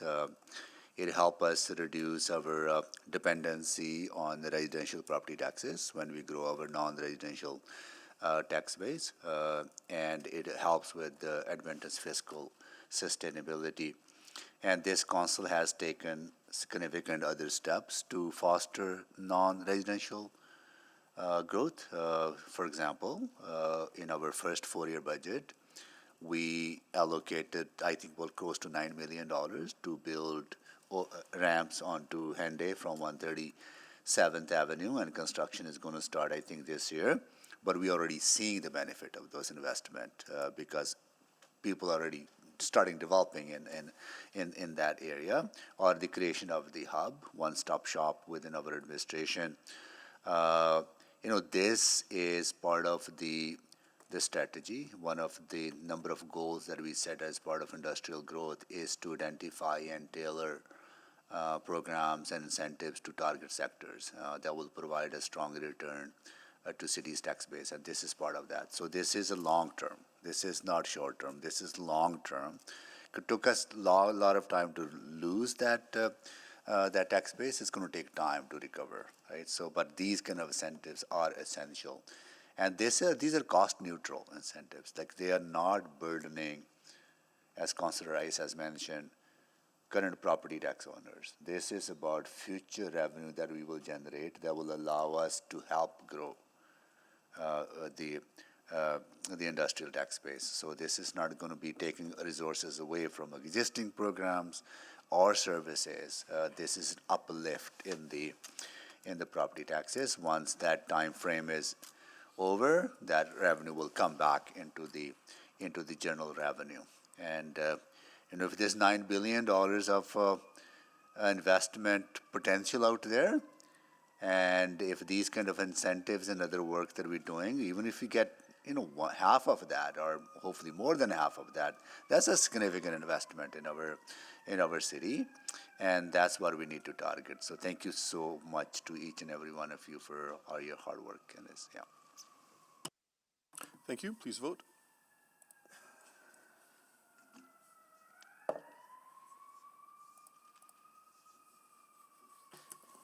Yes.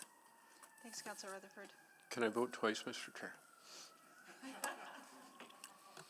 Councillor Principe, are you with us? We have all the votes. Please display the vote.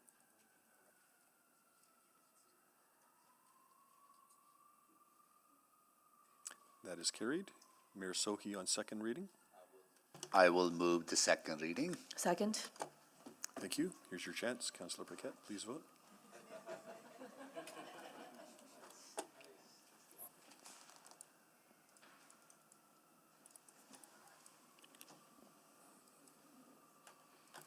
Yes. Thanks, Councillor Rutherford. We have all the votes. Please display the vote.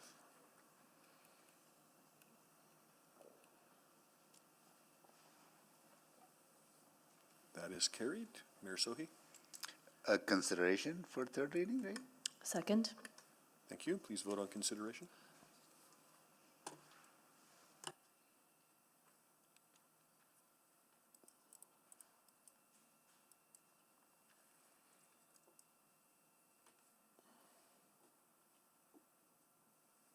We have all the votes. Please display the vote.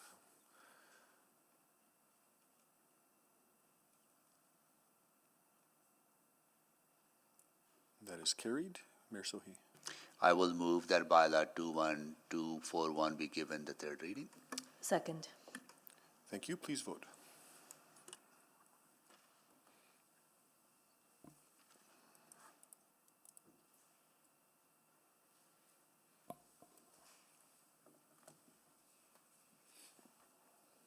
We have all the votes. Please display the vote. With great anticipation. And that's carried, and I'll return the chair. Thank you, Councillor Cardamom. Now we are on to item 9.6. Can someone move that we go in camera, please? Go into camera, subject to sections 19, and 34. Haven't had that Second. one in a while. Second.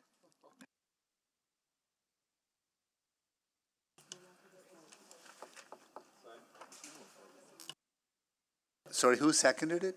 Right. Okay, please vote.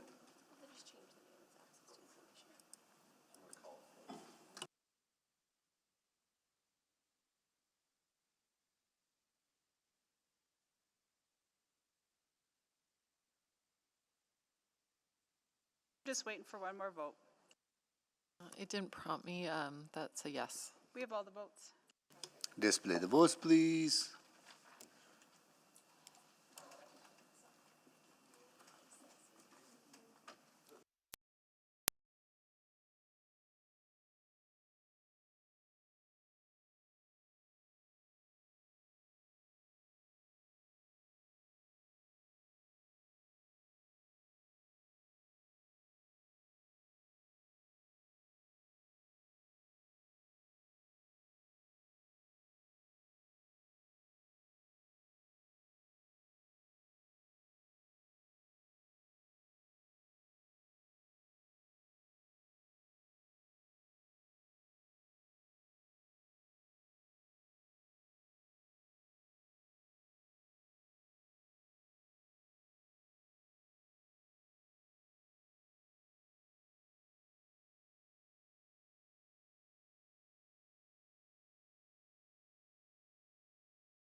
We're back in public, Marcel. All right, we are back in public.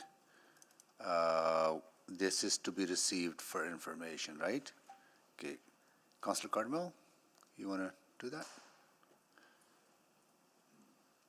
I was absent for most of the discussion there, so. No, I'm no worries. used Okay, to- no. So moved. Councillor Jans, okay. Second. Oh, sure. Councilor Hamilton. Councillor Hamilton seconded. Okay, got it.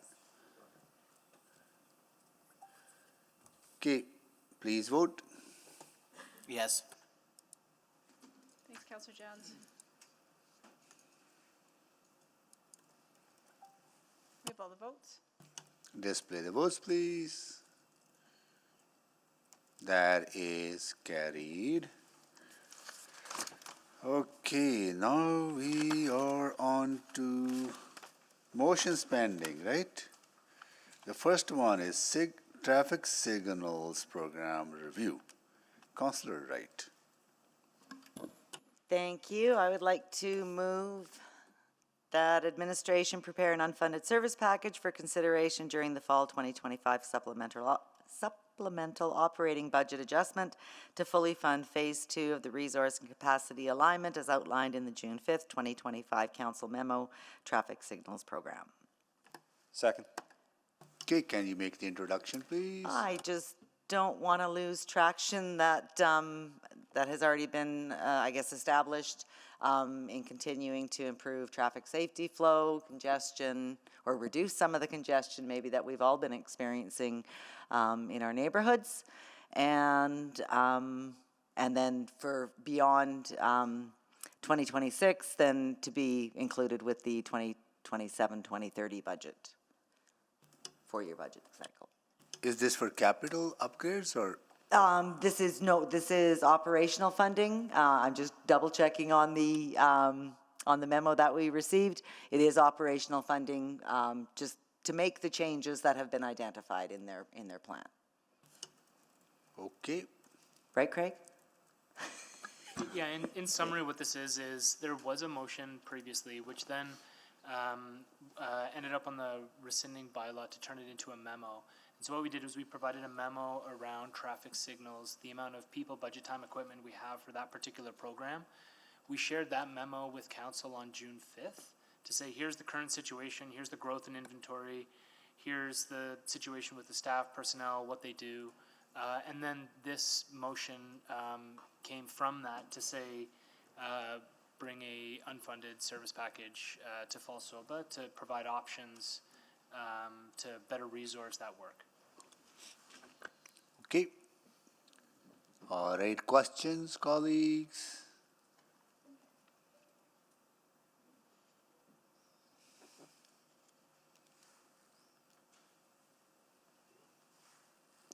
Nope. Okay.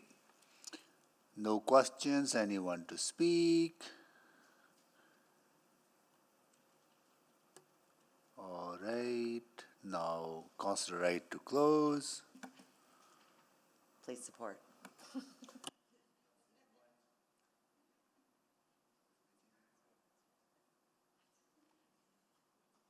Okay, please vote.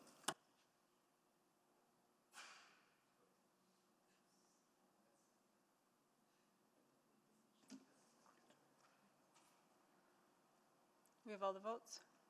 Display the votes, please. That is carried. Now, next one is three-stream communal collection program. Councillor Tang. I move that administration provide a report on the rollout of the three-stream communal collection program, including progress and strategic methodology of the rollout, a summary of metrics, targets, and outcomes to measure success, and any preliminary indicators or results, and any adjustments or lessons learned being integrated into the next phase of citywide implementation and return for consideration in the first quarter of 2026. Second. Can you please introduce the item? So I think we're all pretty familiar with the three-stream waste collection rollout in the multi-unit places. And Ward Garter Hill, the ward I represent, was one of the first ward that fully completed this rollout. I think we're more than halfway through now. And overall, this has been a pretty big transition, but certainly compared to, three-stream collection for single-family homes has seen its fair share of growing pains. And I want to, commend the city staff for working really diligently, working really hard, and developing very site-specific solutions for properties, working with the property managers and residents. And I think, after, a few years, there's still quite a bit of, I'm hearing quite a bit of challenges and struggles. So the goal of this particular motion is to get a sense of how things are going. Are there, tactics that we're supporting property managers that we can further amplify, just so that, this can help us achieve our goals for our 25-year waste strategy. I'll leave it there for now. Thank you. Any questions?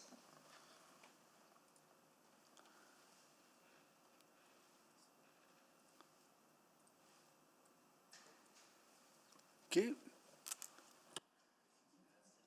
Last one. Okay. Anyone to speak?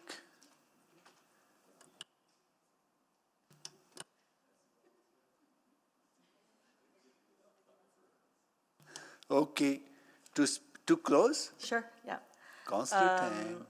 Yeah, I also, because I didn't have a lot of time in my opening, so I didn't want to touch on this, but I also think one of the things that we might learn, that I'm hoping we can learn, is, with all the challenges out there, like, what is actually the problem? I think recently I've received this petition. I think a lot of my colleagues have all received this petition from the Canadian Condominium Institute, encouraging residents to advocate to us about how terrible this program is going. And on the cover, it's actually pictures of mattresses, of these large, wooden beams that you wouldn't otherwise be throwing into your three-stream collection. And so I think this is actually quite misleading. And if illegal dumping is actually the problem that we're finding through this implementation, then I think we should be developing solutions that are specific to that problem. If condominiums are actually enabling this kind of behavior, then I also think we should be taking those, I think they should be held responsible as well. Because otherwise, we cannot be achieving our collective goal in the waste strategy. And so I think, this is a learning motion, but I'm hoping we can surface, solutions that's specific to the problem, and see how this can enable us to address some of our waste issues moving forward. Thank you.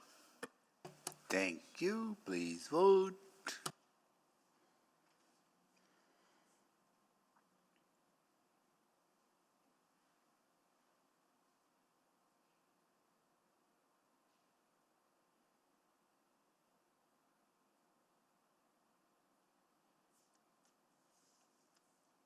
We have all the vote. Display the votes. That is carried. 10.3 Bylaw XXXXX amendments to Bylaw 146000 Community Standards Bylaw by Councillor Paquette. Thank you, Mr. Mayor. They may actually be an apt description. That administration prepare amendments to the Community Standards Bylaw, Bylaw 14600, to require all unsolicited printed material containing graphic images distributed to residential properties to be contained in a sealed, opaque envelope marked with a content warning and the sender's name and address, including a minimum fine amount of $500. Second. Second by Councillor Rutherford. Okay, now introduction. Yeah, thank you, Mr. Mayor. From time to time, on a fairly regular basis, I get complaints from residents who maybe their kids are going to pick up the mail and they're suddenly confronted with imagery that they would never invite into their home. And so for it to come into their mailbox without a warning and without any sort of way for parents to determine whether that will be appropriate or not is something that has raised great concern. Calgary has already done something along these lines, so and I did consult with legal, and this is something that we can do in order to help residents manage what comes into their home. Thank you. I see legal paying quite a bit of attention to this. Maybe I'll go to question. Before I go to question, just want to get your comments on to this. I'll just add, Mr. Mayor, we have been in contact with Councillor Paquette's office, have heard the concerns from not only Councillor Paquette, but other councillors as well. We have advised on wording, not so much, we assisted with the motion, but ultimately what we would envision is basing something on a similar bylaw that's found in the city of Calgary, that is used and has been used to ensure that this doesn't occur. Ultimately, what we're regulating in a case like this isn't images or flyers or leaflets that come through the post, but simply where they're handed out in the city of Edmonton to properties in the city of Edmonton. Okay, thank you. Councillor Wright? Thank you. That was one of my questions. So this would be flyer drop-off or whatever, or anybody else putting something in someone else's mailbox or on their doorstep. Okay. But I'm just, then who would, so I guess monitor what would be considered a graphic image? Whose decision is that? We would come up with wording in the bylaw that would strive to address the harms that we're hearing in terms of what the graphic images are that are showing up in Edmontonians' mailboxes.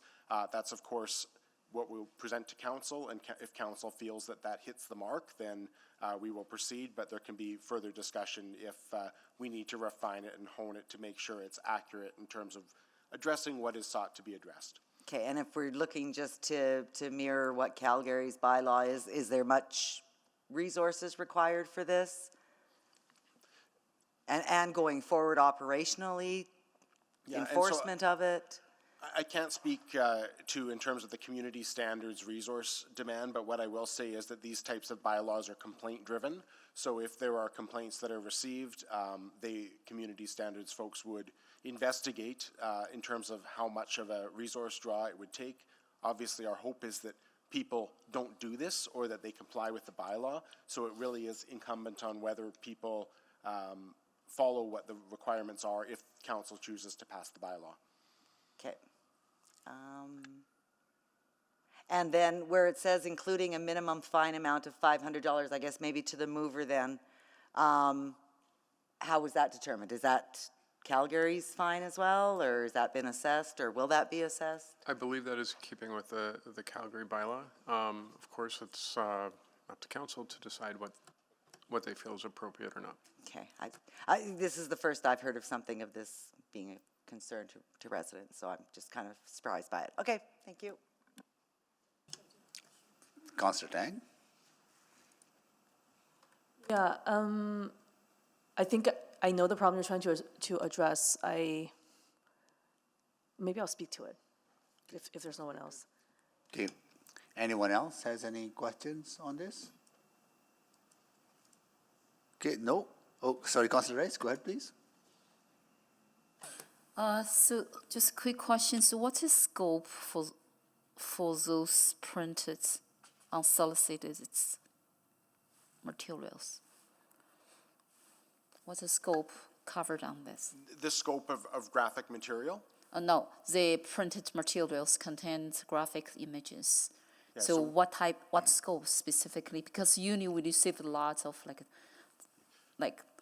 So papers. What I will say in terms of the scope of the graphic images, what the complaints that have been shared with legal pertain to are very graphic images of fetuses that have show blood and very graphic images that have ended up in people's mailboxes. Whether or not council wants to expand beyond that specific area of complaint into graphic images more generally, we will come up with wording. Ultimately, in terms of whenever you're regulating printed materials, we have to be cautious that we don't overreach or have something that's too overbroad. But I think that we'll come back with wording, and council can ultimately accept that or direct us as they see fit. Yes, this is my first time see this as well, and then so I'm a little bit confused by, for example, we received restaurant flyers, we received the medical services office flyers, and in our mailbox, and people just put there and with graphic design, imagine there, and so all these types of things. Are those types of things will be limited based on this bylaw? So because we receive lots of different type business, like printed materials, and also even right now the election year coming, and then for the candidates put their candidate cards in our mailbox, in property owners' mailbox. Are all those under this scope, or is different scope? That is why my question comes from. No, and I'll say when we've been working to come up with the scope of what would be regulated, when we say graphic images, it's certainly not all images, or not all flyers that have graphics or images, but rather those that are disturbing or intended to shock in a way that if you opened your mailbox and your children were to see it, that it would cause harm and psychological impact to those who were looking at what is shown up. So that's really helpful, because the motion itself did not say that. Okay, thank you. Thank you. You do? Okay, Councillor Tang, go ahead, please. Because you talked about scope, so this is more envelope. I'm thinking like billboards. I've been getting some complaints from residents in my ward about actually billboards on public properties that display some of these graphics that you were talking about. And I'm like, Yeah, I can speak to that, Councillor. please. That's not obviously part of the scope of Correct. what is being proposed by this bylaw amendment.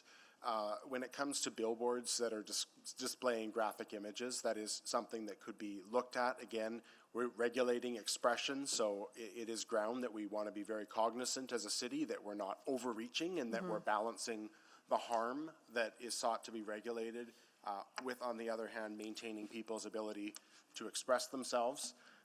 Certainly something that could be looked at. When it comes to these sort of billboards, though, that might be placed on the side of the road, the Public Spaces Bylaw does set out parameters for where signs can be placed. And if there are signs placed, regardless of what is being displayed on them, not in alignment with the Public Spaces Bylaw, that can be addressed through that mechanism. so we can always refer to that mechanism. Okay, wonderful, thank you. Thank you, Councillor Tang. So do we need to, maybe Councillor Cartmel, can you take the chair? I have the chair. Thank you. Maybe to the mover, do you think the language needs to be more specific related to graphic images? Because Councillor Rice has identified a point, like graphic could be a design graphic, right? But that's not your intent, right? Your intent is more of a graphic images that are kind of violent, right? Yeah, I mean, lots of words have two meanings. This one would be the meaning of graphic imagery. But if, for clarity, if someone wants to add some in parentheses, like examples of what that might entail as far as descriptors, like violence or like extreme violence or extremely disturbing imagery, that's fine with me. And if also it wanted to be amended to include the potential of looking at public-facing advertising, that's fine with me as well. I think both of those would be friendly because they don't change the intent of the motion whatsoever, but if it adds clarity, that's fine. Yeah. Maybe to the legal, what would be the wording that would capture the intent of this specific So on the fly, Mr. Mayor, I might add containing graphic images, comma, including but not limited to images that would be shocking, disturbing, it's tough to ultimately put words into the scope on the spot, but I will say that shocking, disturbing, or gratuitous. Or maybe let me ask this question. Is the intent clear to administration what Councillor Paquette is asking for? Yeah, I think it is, Mr. Mayor. I don't think it'll be myself and my team that will be doing most of the lift on this. Okay. I think we have a very good understanding of what Councillor Paquette is looking for, and as long as that ultimately reflects on what council is looking to have come back before them, I think we're good. Got it. Okay then. Okay, I'll take the chair back then. Councillor Wright? Hi, so I'm just looking at Calgary's bylaw, and this, I guess their specific is the image of a fetus. Is that? That is, Councillor. I don't expect ours will reflect exactly Calgary's. I want to be very careful that, ultrasound photos, which are not intended, obviously, to be part of the harm captured, innocently put in a mailbox by someone to a friend.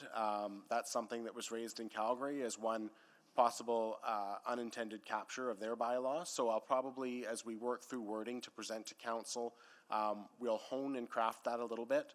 But ultimately, that's the guideline that Calgary has set out in theirs. Somebody could be offended by a gun or a knife. I mean, like, so how broad of a scope can you go with this? And like you said, enforcement,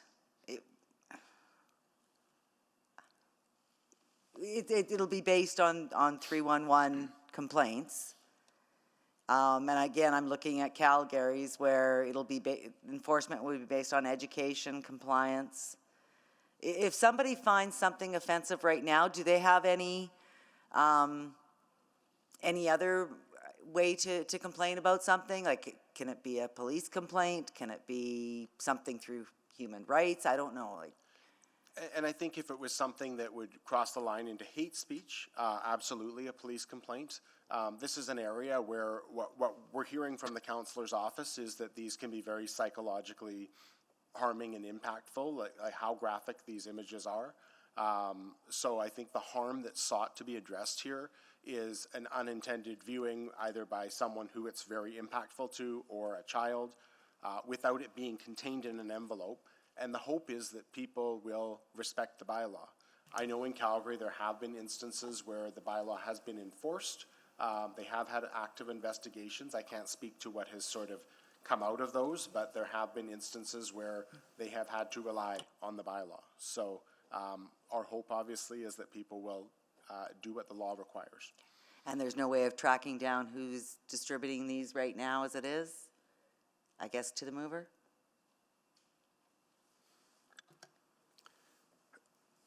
Well, I'm not sure. I wouldn't be an expert on forensics, so I couldn't tell you. But I couldn't mean, give you that in answer. the flyers that you've seen, and again, because I haven't heard of this, so and I'm not familiar with the flyers or whatever that you've seen. I mean, is it just the picture of a fetus and that's it, or is there any other text that would say why they're? Well, in most cases, people do have a contact information on our website because the whole point of it is to galvanize a base or a support or get people to sign up. So, yeah, based on that, it should be fairly simple to track that down. So has anybody tried to reach it from your office or any of the other offices that have been receiving this to try to talk Try with to engage people? with the groups. Yeah. That's a good question. I didn't pursue it that far to see what people's personal inclinations were in their own time. But no one's stopping anyone from distributing their materials. It's just maybe a layer there of protection because, frankly, as you said, anyone can find anything offensive. But if there are things that are clearly, not PG, it's probably not a bad idea to have some kind of way to address that concern. And so this does not prohibit anyone from doing anything they want, but it does provide that layer of consideration. I'm just worried that it's a lot of work for one specific mail out. But, okay, thank you. Well, I mean, if you want to extend it, you can talk about things like images of extreme violence. that would probably be included, and I think we are seeing those kinds of imageries on the rise. You know, and so whether that's violence on a racial basis or political or gender basis, those are all unfortunately on the rise. And Is that, okay, so is that something then, I guess, to legal, that would also be considered and brought into scope of this? It all comes back to what the definition is that we present to City Council for graphic images, based on our research in terms of wanting to get that balance right between regulating the harm versus not overbroad regulation. So the best approach, Councillor, might be that we bring language forward for Council's consideration, and if Council at that time, or committee, if we end up at committee first, decides we should broaden it to capture other things, then perhaps that's the time to do that. Or if Council directs it needs to be narrower, we can take that direction at that time as well. Okay, thank you. Okay, can someone additional round, please? Second. Okay, please vote.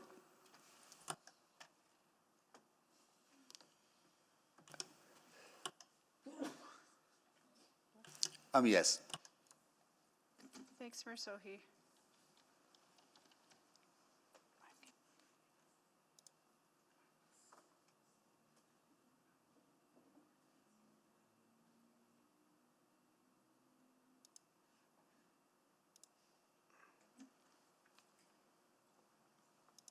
Just waiting for one more. it's not loading on me, yes. Thank you. We have all the votes. Display the votes, please. That is carried. Councillor Rice, please. Just very quick, and so it's clear right now to the administration, and also we have that opportunity when you come define the scope and come back, and we can just look at the specific scope and see is there any change or any update needed. I just have one quick question, because I do not want the public get confused by this motion on the floor. Say any like require all unsolidated printed material contains graphic images, and then they would interpret. I don't know that could happen or not could happen, could not happen. So from public perspective, to be clear.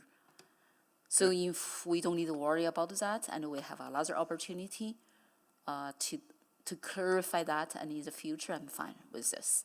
If I may, it'd be like saying mail and mail, like one is mail that you get in your mailbox, the other is mail that you wear as protection against broadswords.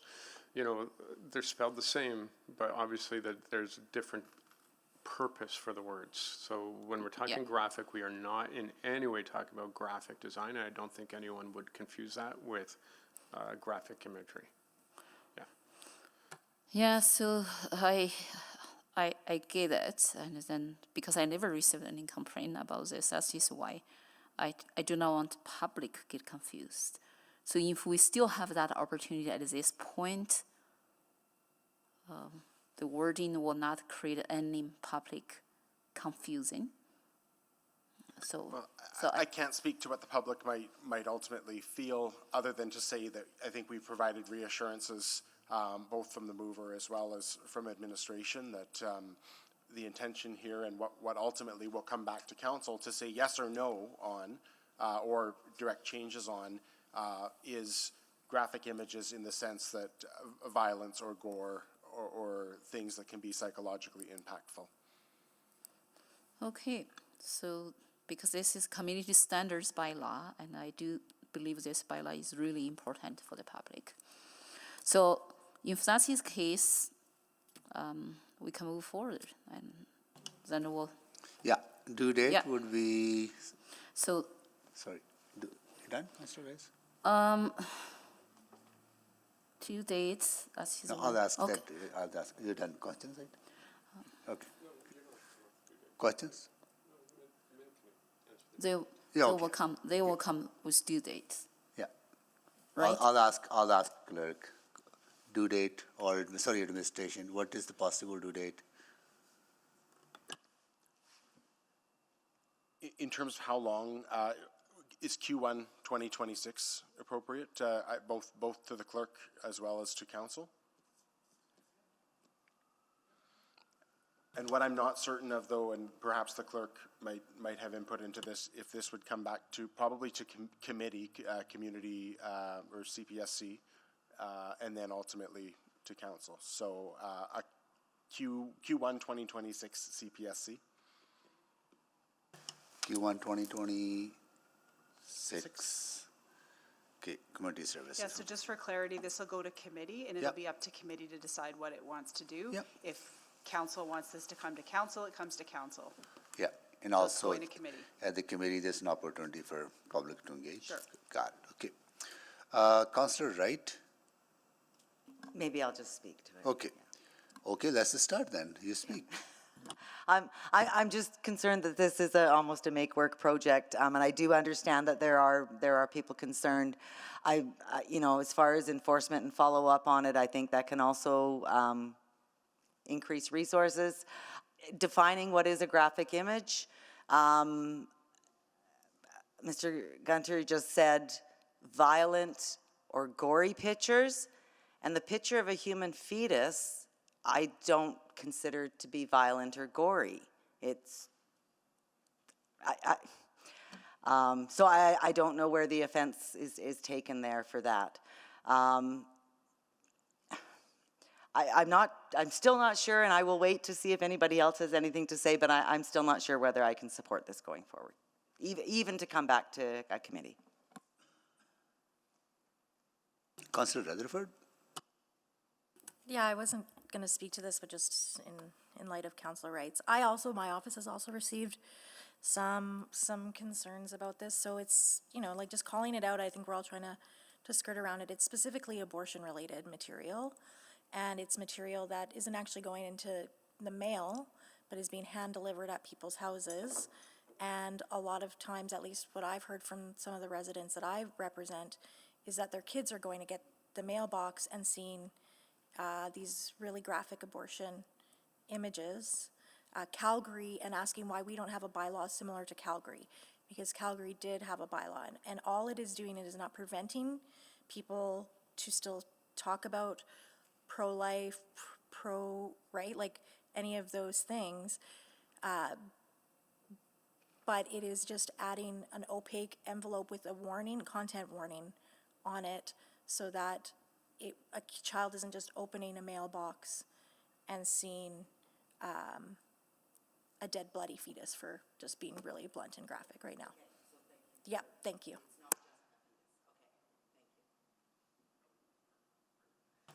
Thank you.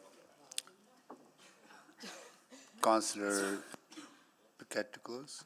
Yeah, thank you. Yeah, so even on our newsstands, if there's material that is gratuitous or without merit for a significant segment of the population, it's in an opaque packaging. It already exists as part of the Canadian advertising standards. So this is just a continuation of that in order to, you know, and one thing that wasn't touched on is, you know, and it's very sensitive stuff, but I've heard reports of women who have been and men who have been extremely traumatized because of experiences that they've had in their life, whether willingly or because of health-related reasons. And it brings up a lot of pain that can very easily be avoided, while also not stopping others from expressing their right to expression through printed material. And in public as well, in our streets, even here in Churchill Square, we've had massive printed out images of these things. And I could see on people's faces how they were affected. I actually saw some people break down in tears at being confronted with these images. And it's probably not the kind of society we want to encourage, where people are suddenly shocked and re-traumatized, or where children are confronted with imagery that they are not in any way emotionally or developmentally capable of processing. So the whole point of this bylaw is simply to adhere to community standards, and even to Canadian advertising standards, and even rating systems in such a way that respects the freedom of all people. And I think that that's probably an important thing to consider. Okay, thank you, Mr. Mayor. Thank you. Please vote.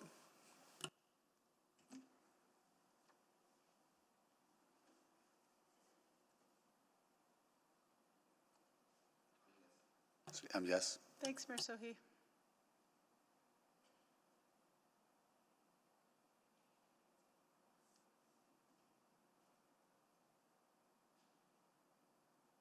Councillor Principe?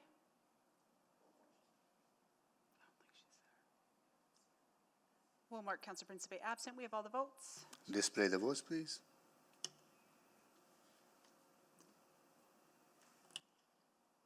That is carried. Moving along, next one is 10.4, Community League Facility and Amenity Review. Councillor Rutherford. Yes, so I move that administration, in collaboration with the Edmonton Federation of Community Leagues, EFCL, conduct a Community League Facility and Amenity Review, leveraging the work completed for the most recent building condition assessments that considers service levels, life cycles, and financial requirements for the next 10 years, that the 2025 infrastructure planning and design budget be increased by $200,000 to complete the facility life cycle analysis based on the EFCL's report, to be funded from council contingency, and that administration bring back a report on the findings to council in Q2 of 2026. Second. Thank you. Can you please make the introduction? Yeah, this is, there's actually a report coming back August 11th to Community and Public Services. That is the first part. Originally, I had planned to do a two-part motion, but then when I needed to find out more about the need for a service package and funding for part two, I broke out part one, did that work, and that's coming back in August, around sort of the imminent concerns and funding resources required for the community league halls. And this is sort of that second phase, and this is really meant to, we have the resources within community services to do the work in partnership with EFCL. It's really the Integrated Infrastructure Services Department that needs this funding to complete this work because it's not in their work plan, and all of their resources currently are dedicated to support the 2027-2030 capital budget, so they would need to be contracting this work out. So that is where that funding would be going to. Ultimately, what I think we need to have is a bigger, broader conversation. We already have a renewal deficit as a city, and by no means am I saying we take on the liability or the halls, but I do think we need to start to condition a conversation with our community leagues about what is possible and what is maybe, from a district perspective makes more sense, those kind of conversations. And I think if we don't have it preemptive to the 2027 budget, four-year budget debate, we are in a position where we're going to get a lot of funding requests, asks from community leagues with these life cycle things that we're not going to have had the time to have had those better, more holistic conversations about. So that's the intent. Thank you. Councillor Cardinal.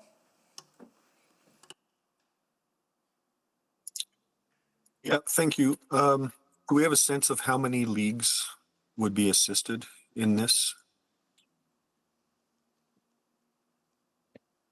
I'm not sure who might have the answer to that, if it's the mover or administration. Councillor Cartmel, it's Pascal Ladouceur from IIS. We are estimating that we will have about 140 to 150 building condition assessments completed by the time we do the portfolio analysis. And so that would kind of translate to the number of leagues. That would be part of the analysis. That would mean building condition assessments of a little more than $1,000 each. Is that right? So the building condition assessments have already been mostly completed. And they had been done with the FCL's collaboration with, I believe it was redirection of CLIP funding over the last few years. And so the work that we are looking to do is to take the building condition assessments that have been completed and do a portfolio analysis, and really more to show council and the FCL and the community leagues what their investment looks like over the 10 years and kind of help them make decisions over where investments are required.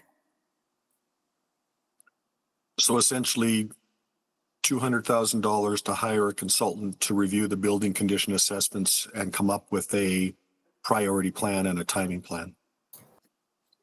So it would be a mix of consultants and internal resources from the city. And so the idea would be, yes, hire some external resources to help us go through all of the building condition assessment and look at trends, look at how we would articulate a funding and strategy and an implementation strategy. And then internal resources would apply their expertise as to what other consideration should be put in. So applying the asset rationalization framework with the support of EFCL, for example, and then working with community services, which will bring in that lens of the community leagues, utilization, membership, health, and all of this. And so a bit of science, a bit of art, if we can say, in the analysis. And we can't find $200,000 between IIS and community services and the EFCO? I can let Stacey speak to the community services budget, but when it comes to IIS, our funding is meant for city facilities and city assets in general. And we do not have that kind of capacity, especially as we need all hands on deck, if I can say, to support the planning for the 27-30 budget. And so community leagues are not city facilities. And so from that perspective, we are not funded for that type of work. And our budget is limited. I can speak for the community services side. We have had some conversations. There was another portion of funding attached to this for the community portion side. We have had conversations to be able to get that covered. In conversations with EFCL, it does not appear as though they have budgets to contribute to this activity. So then the outcome is a plan, not any actual work, but a plan on which community leagues come first, go next, what projects might be the ones to execute, but the city would not be executing those projects, correct? Because if IIS can't do this work, then they can't do improvement projects on non-city assets. That's correct, Councillor Cartmel. At this point in time, it would be to support EFCL and the community leagues to understand what work they have in front of them. And I think, as Councillor Rutherford has mentioned, to support City Council having an understanding of potentially expectation or requests for support coming from those groups. I will also say that from the community services side, one of the other intentions here is that we've had with EFCL is having conversation about the value that community leagues do bring to our communities, and Edmonton certainly is looked to favorably in that regard, but thinking about the long-term viability, and are there other options that we should be looking at going forward in terms of how they're funded, how we use that capital, and what that looks like as our city grows. So not just the plan for what should go first over the next 10 years, but also some creative options for how we can ensure financial sustainability in the long term. Okay, thank you. Councillor Rice? We are, no, we have one more. We are going to break here. 3:32, we will be back at 3:47. Until then, we are in the recess.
Rice, go ahead, please. Thank you, Mr. Mayor. So I have a few questions here. I know our city, we have in total 163 community leagues. I heard the answer about the question to other councilors' questions about this will be for 140, something like that, this work. So my first question is that how long, how often will you need to do this type of work for this review? So this is the first time we do this review for the next 10 years, or we have been done this type of review before? So maybe to administration.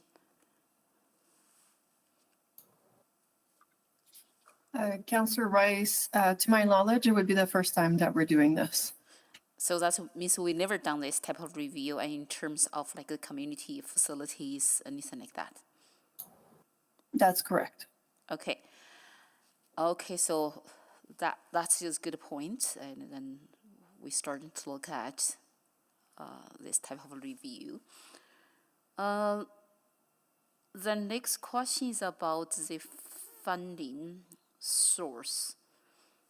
Also, I look at Miss or CFO. How much money available right now in our council contingency for this budget cycle? I just need to double check this, but my recollection is 415,000. Okay, 400. So that means if we use for the 200,000, we still 272,000. Sorry. 272,000. Yeah. Oh, you got. So that means we only have very little left, and from now to the next budget, cycle. For the end of year, no, the next budget cycle is for this year annually. That's 2025. For 2025. So that's the next question. So I don't know if I should ask my another question. Another question is more about not reflecting the in the motion, but I want to know, and for this work, if administration collaborate work with like EFCL will be included or not. Do you have specific approach or methodology in place how you are going to prioritize and which community league get first to work on? Is that type of criteria already in place? You have to develop the new criteria to prioritize and how we, based on the review results, how we improve the community league facilities. So, Councillor Rice, we're not looking to prioritize the work, So to respond directly to your question, no, we're not going to create new criteria. What we would be looking to do is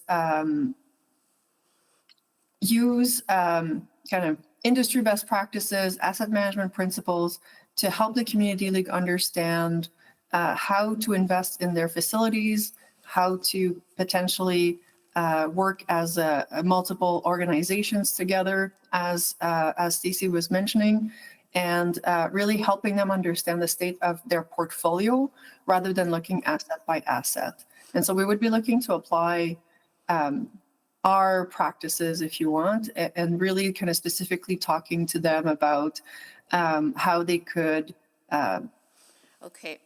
use their resources better, if I could say. So if that is the case, and is there any additional resources and you requested, or you use everything already approved or included in the budget besides this 200,000? So the ask is for resources that we would use if council supports this motion. And the resources needed are both external and internal, but having the budget will allow us to redirect resources that would otherwise be unavailable. So I'm talking about implementation. Following this work, I'm not talking about 200,000 resources. My time is out. Thank you. Councillor Tang. Thank you.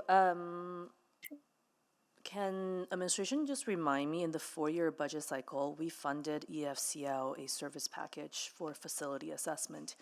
How much was that, and what was that for exactly?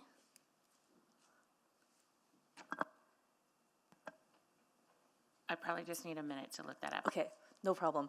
Mover, do you recall? Yes, that's the work that is referenced in this motion, that the assessments that have been done. So we forget the unique structure of community leagues is that each league is their own autonomous entity, and then they have an umbrella body of EFCL. What's happened is all of those assessments, there's been grants given to each of those community leagues to do their own individual assessment, and those assessments come back and then say, you know, these are the things you need to do to bring your hall up to, you know, this life cycle level. You know, and we're talking in the order and magnitude of probably, you know, millions per hall. And so they're just looking at their organization and their entity. The EFCL and each individual league, because they're run by volunteers, don't have the expertise on life cycle management that we would see in our IIS department. And so this is taking those assessments, all of which, so I just want to reference, 144 leagues have amenities. So when we're talking about 140 assessments being done, we're talking about all of the ones that have halls. So there's no leagues that are being left out of that. When we look, we need to start looking at it as a holistic picture. We need to be able to give EFCL, our community services branch, and quite frankly, whomever's in these seats come the next 4-year budget, the language and the tool and the understanding of what the scope and magnitude of this is, and if those investments will actually be beneficial for life cycle, or if there needs to be other alternative conversations on how we go about envisioning a new model. So in the 4-year budget cycle, I think my recollection was around 720,000. Around that range. That's paid for the 140. So that money went to EFCL. EFCL distributed as individual grants to 144 leagues to do their own individual assessment. They did not retain any of that to do their own comprehensive analysis of, do we need all these facilities? What does this mean to be better leveraging that resource? Yeah. That's what you're trying to do. This is why this is different from that Correct. budget request. And I would say they didn't retain it because at the 4-year budget, we were all talking about only ask for what you need. And so they really only wanted to focus on asking for specifically the ask from on behalf of each community league that wanted those assessments done. Gotcha. So they asked sort of just the amount that the leagues needed, but not any kind of the overall analysis that the umbrella group could do, which will give us that fulsome picture to understand what's the landscape. Correct. Okay. I'm okay with that. I think that's important. So I understand what you're trying to do here. Does it take $200,000 to do that work? Is maybe, like, I guess, how did you land on that number? Yeah, well, this is where, you know, I originally talked to administration and, you know, again, was probably a little bit angry when we set up an infrastructure committee that took a lot of resources and nobody mentioned anything about needing money. And then I say, hey, can we help EFCL with this overarching conversation? And was told that at that point it was actually quoted at $400,000 and some was what I was quoted. So between then and now, I was able to get it down to 200. But I also respect IIS in terms of being honest about their capacity. And I also respect that their capacity is increased with more motions coming from infrastructure committee. And their priority is and always should be the life cycle management of City of Edmonton managed facilities first. And so this is where that service package helps fill that gap. Gotcha. And if as a city, you know, we can always provide rec or community amenities everywhere, and we actually rely on a lot of these neighborhoods to kind of do their own thing. But if we want to see them succeed, this is really critical to understand what we have. Exactly, and maybe where we as a city need to invest, like from a district planning perspective, is there a gap where maybe there isn't enough public spaces that leagues could use, and they're all at a point where their leagues are at the end of life? Great, thank you very much. That's very clear. Thank you, Councillor Tang. Councillor Cartmel, can you take the chair, please? Just a couple of questions to administration. The chair. Thank you. So if this is approved and the analysis undertaken, would this also look at if a league building is at a state where it doesn't need to be, it's beyond repair, the life of the building is at near end, it would divestment would be part of the conversation? That's correct, Mayor Sohi. We would be working with EFCL to apply the asset rationalization framework to this portfolio and ensure we make the best decisions. Got it. So then would that present some opportunities to look at those buildings or demolish them and then repurpose or repurpose them for mixed-use opportunities that might meet other community needs, cultural needs, housing needs, right? So not for like rebuild on a site. I don't think our analysis would go to that extent, but it would suggest that these are where investment is not warrant or is not recommended, and then that could open the door to those conversations. Stacey, I don't know if you have more thoughts. I think that's part of the conversation around what that looks like in the future from a district perspective. What is there? What is in the area? Where might there be gaps? And are there creative opportunities to maybe bring together some project and so to help sort of offset some of the either that capital management and or the capital costs themselves. Yeah, maybe I do, Mayor. Sorry, it's Craig here too. I do think what this allows us is to look at the entire system of all the community leagues, what that collective burden looks like, so we can help them make more informed choices as we help that too. Yeah, collective burden, but also possibilities of meeting other city goals, right? Like housing is one of them, right? Maybe to the mover, like you see this conversation opening up those kind of possibilities. Yeah, and I will just, if I could just break it down, if you will indulge me in like a little bit of a pragmatic one, right? Like, let's say a community league got a list of things that it needs to get done, but that adds up to over, let's say $800,000. But that only extends the life of that hall for another 10 years. Mm-hmm.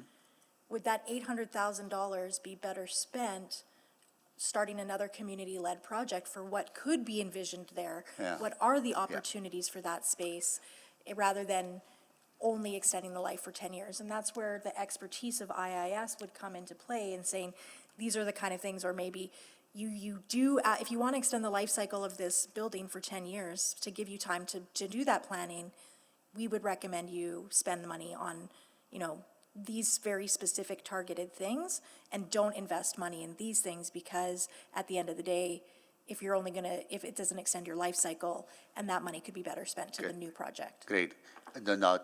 Thank you for that. I think that's great, and I really, really like that. So to administration, would that be your understanding as well then, with conversation with EFCL, that it has to be a broad, open conversations about meeting other community needs, including demolition, repurposing, or rebuilding, or building to completely something different?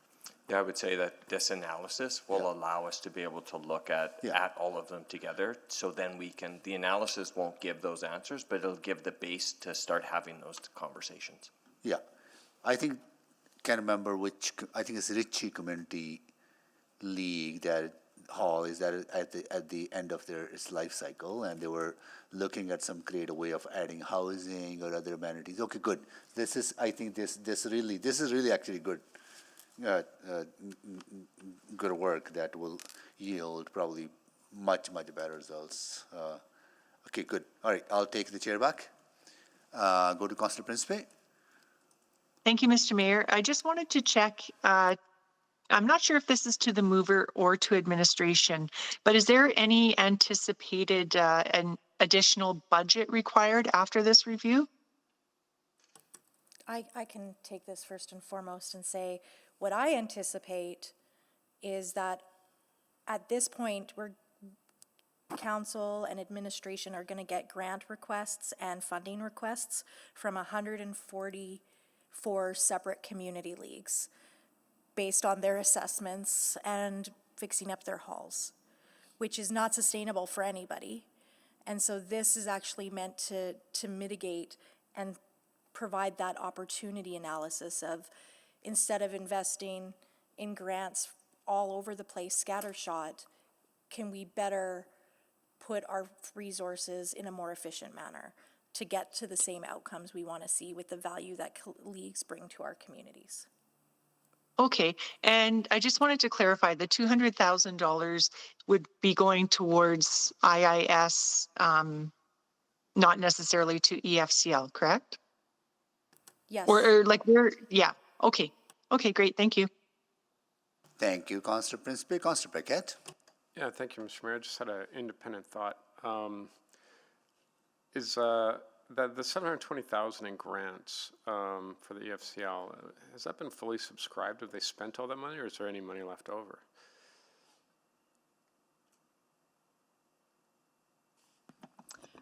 So we have a number of different funding opportunities for community leagues, if that's what you're referring to. So we have the Community League Infrastructure Grant, Operating Grant, EFCL operating funding as well. We do tend to see those largely subscribed. There's a little bit of fluctuation from year to year. We don't anticipate that funding being able to meet what we anticipate to be the requests coming out of these condition assessments. Okay, so the $720,000 that was allocated specifically for that purpose, has that all been used? I'll confirm on that. Because if it hasn't, there might be a conversation there about available funds. But if we don't have the answer, we can't answer that right now, but to the mover, would that be something you would be willing to take a look at if we got a memo? Before approving this motion? No, we can approve this motion. I mean, we can always come back and adjust.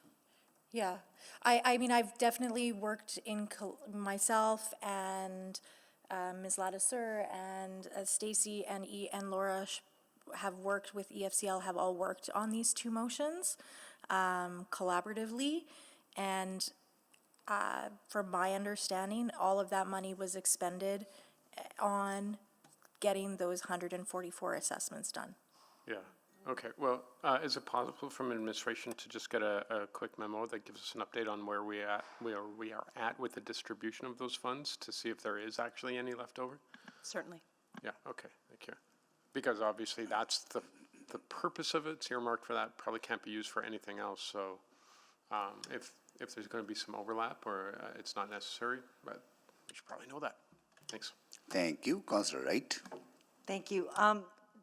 But the funding to do these repairs doesn't really rest on the city. It's, I mean, they can raise funds within their community or also get CFAB funding through the province.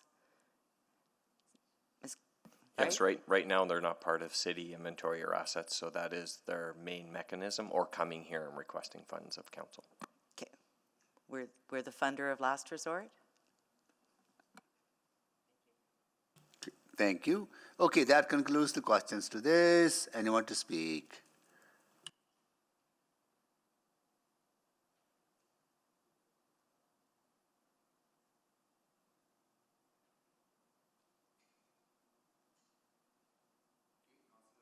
Councillor Rutherford to close. Nothing further. Great conversation. Thank you. Please vote. I'm a yes. Thank you.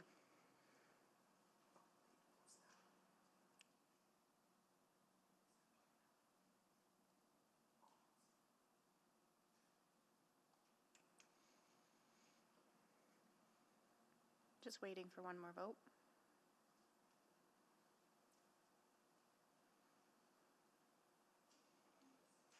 Yes. Thank you, Mayor Sohi. We have all the votes. Display the votes, please. That is carried. Okay. Next one, 10.5, 311 service experience, Councillor Rutherford. Yeah, thank you. And there's a slight rewording of this based on administration's request since audit committee.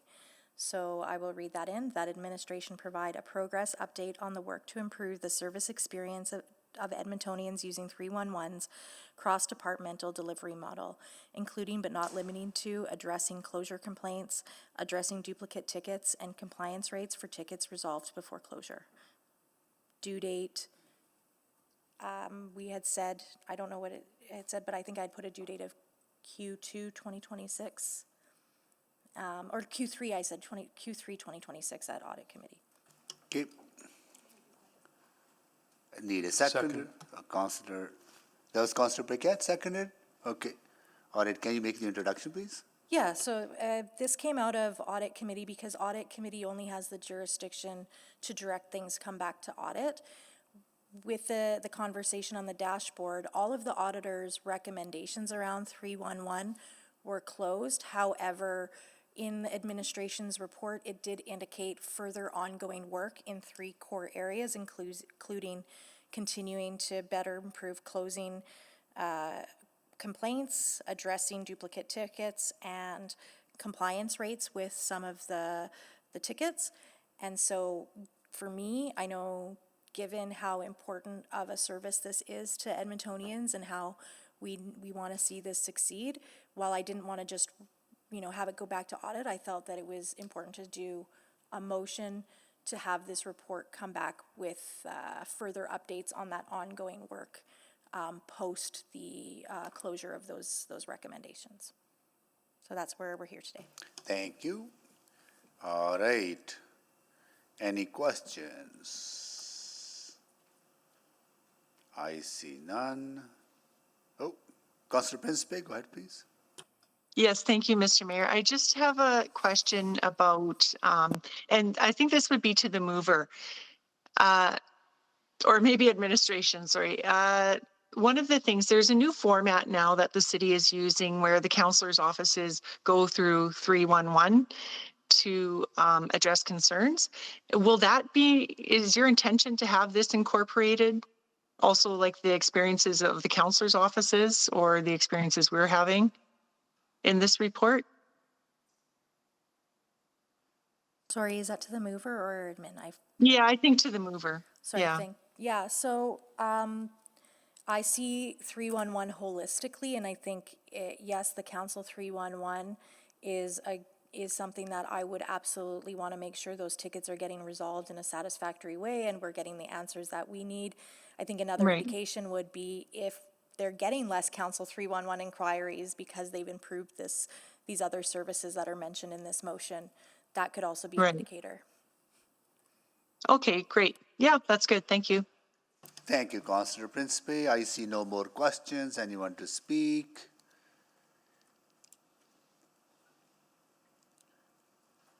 Councillor Rutherford to close. I just will quickly say, again, I really thank administration for embracing the recommendations from the city auditor.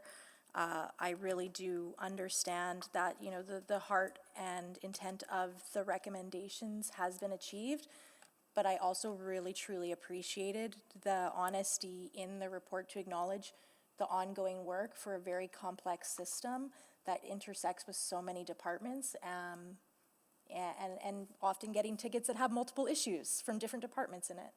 And so I just want to say I really appreciate the willingness to go through that audit, to do those recommendations, and the ongoing customer service improvement. And so thank you for that. Thank you, Councillor Rutherford. Please vote.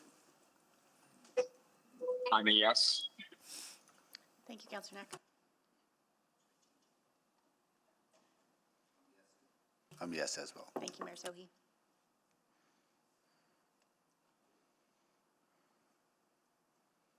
We have all the votes. Display the votes, please.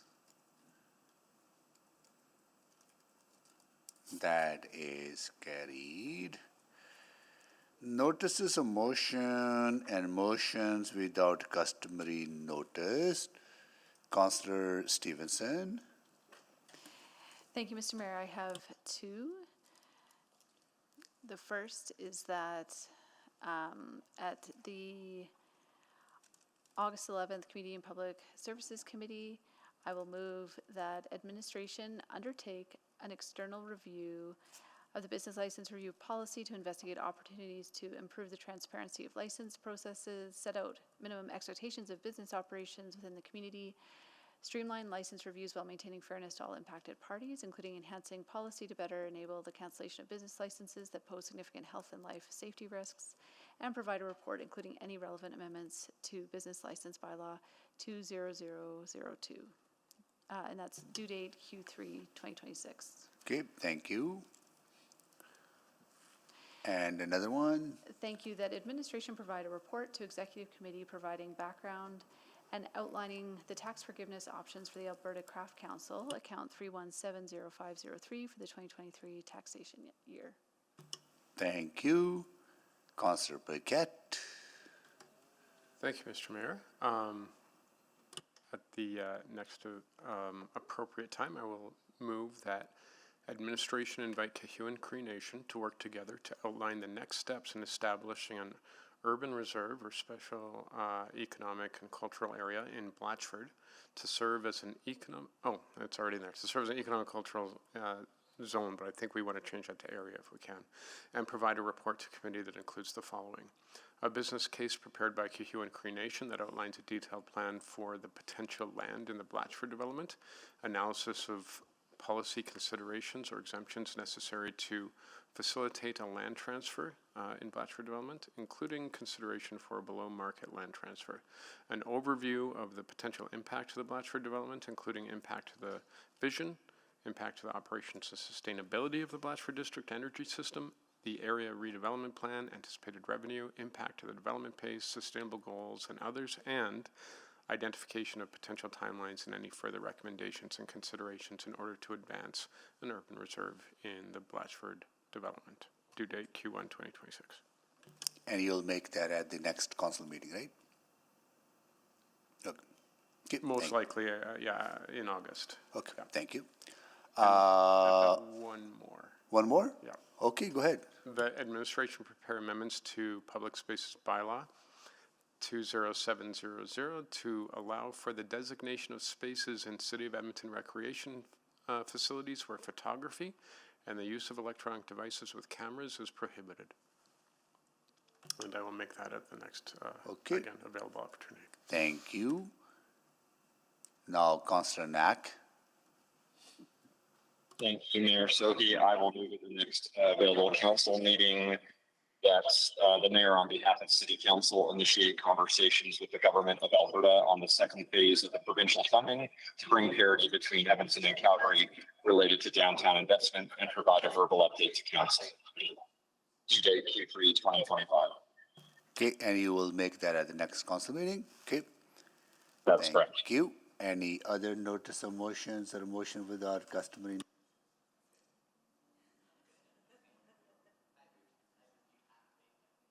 Okay. All right, any other notes or motions? We are not, there's none. We are adjourned. Oh, yeah, we have, right, okay. I wish we were adjourned. Okay, we are on recess till Friday, 9:30. At 9:30. To complete our remaining item. Yes. And we are only scheduled till 10 o'clock. Correct. Okay, that's one thing. Then tomorrow we will come back, carry on with the June 30th public hearing. June 30th public hearing. We will start at 9:30, go till 5, depending on how we do tomorrow, we'll see. Then we will carry on with the public hearing on Friday at 10:30. 10:30, Till yes. 5. Okay. Okay. See?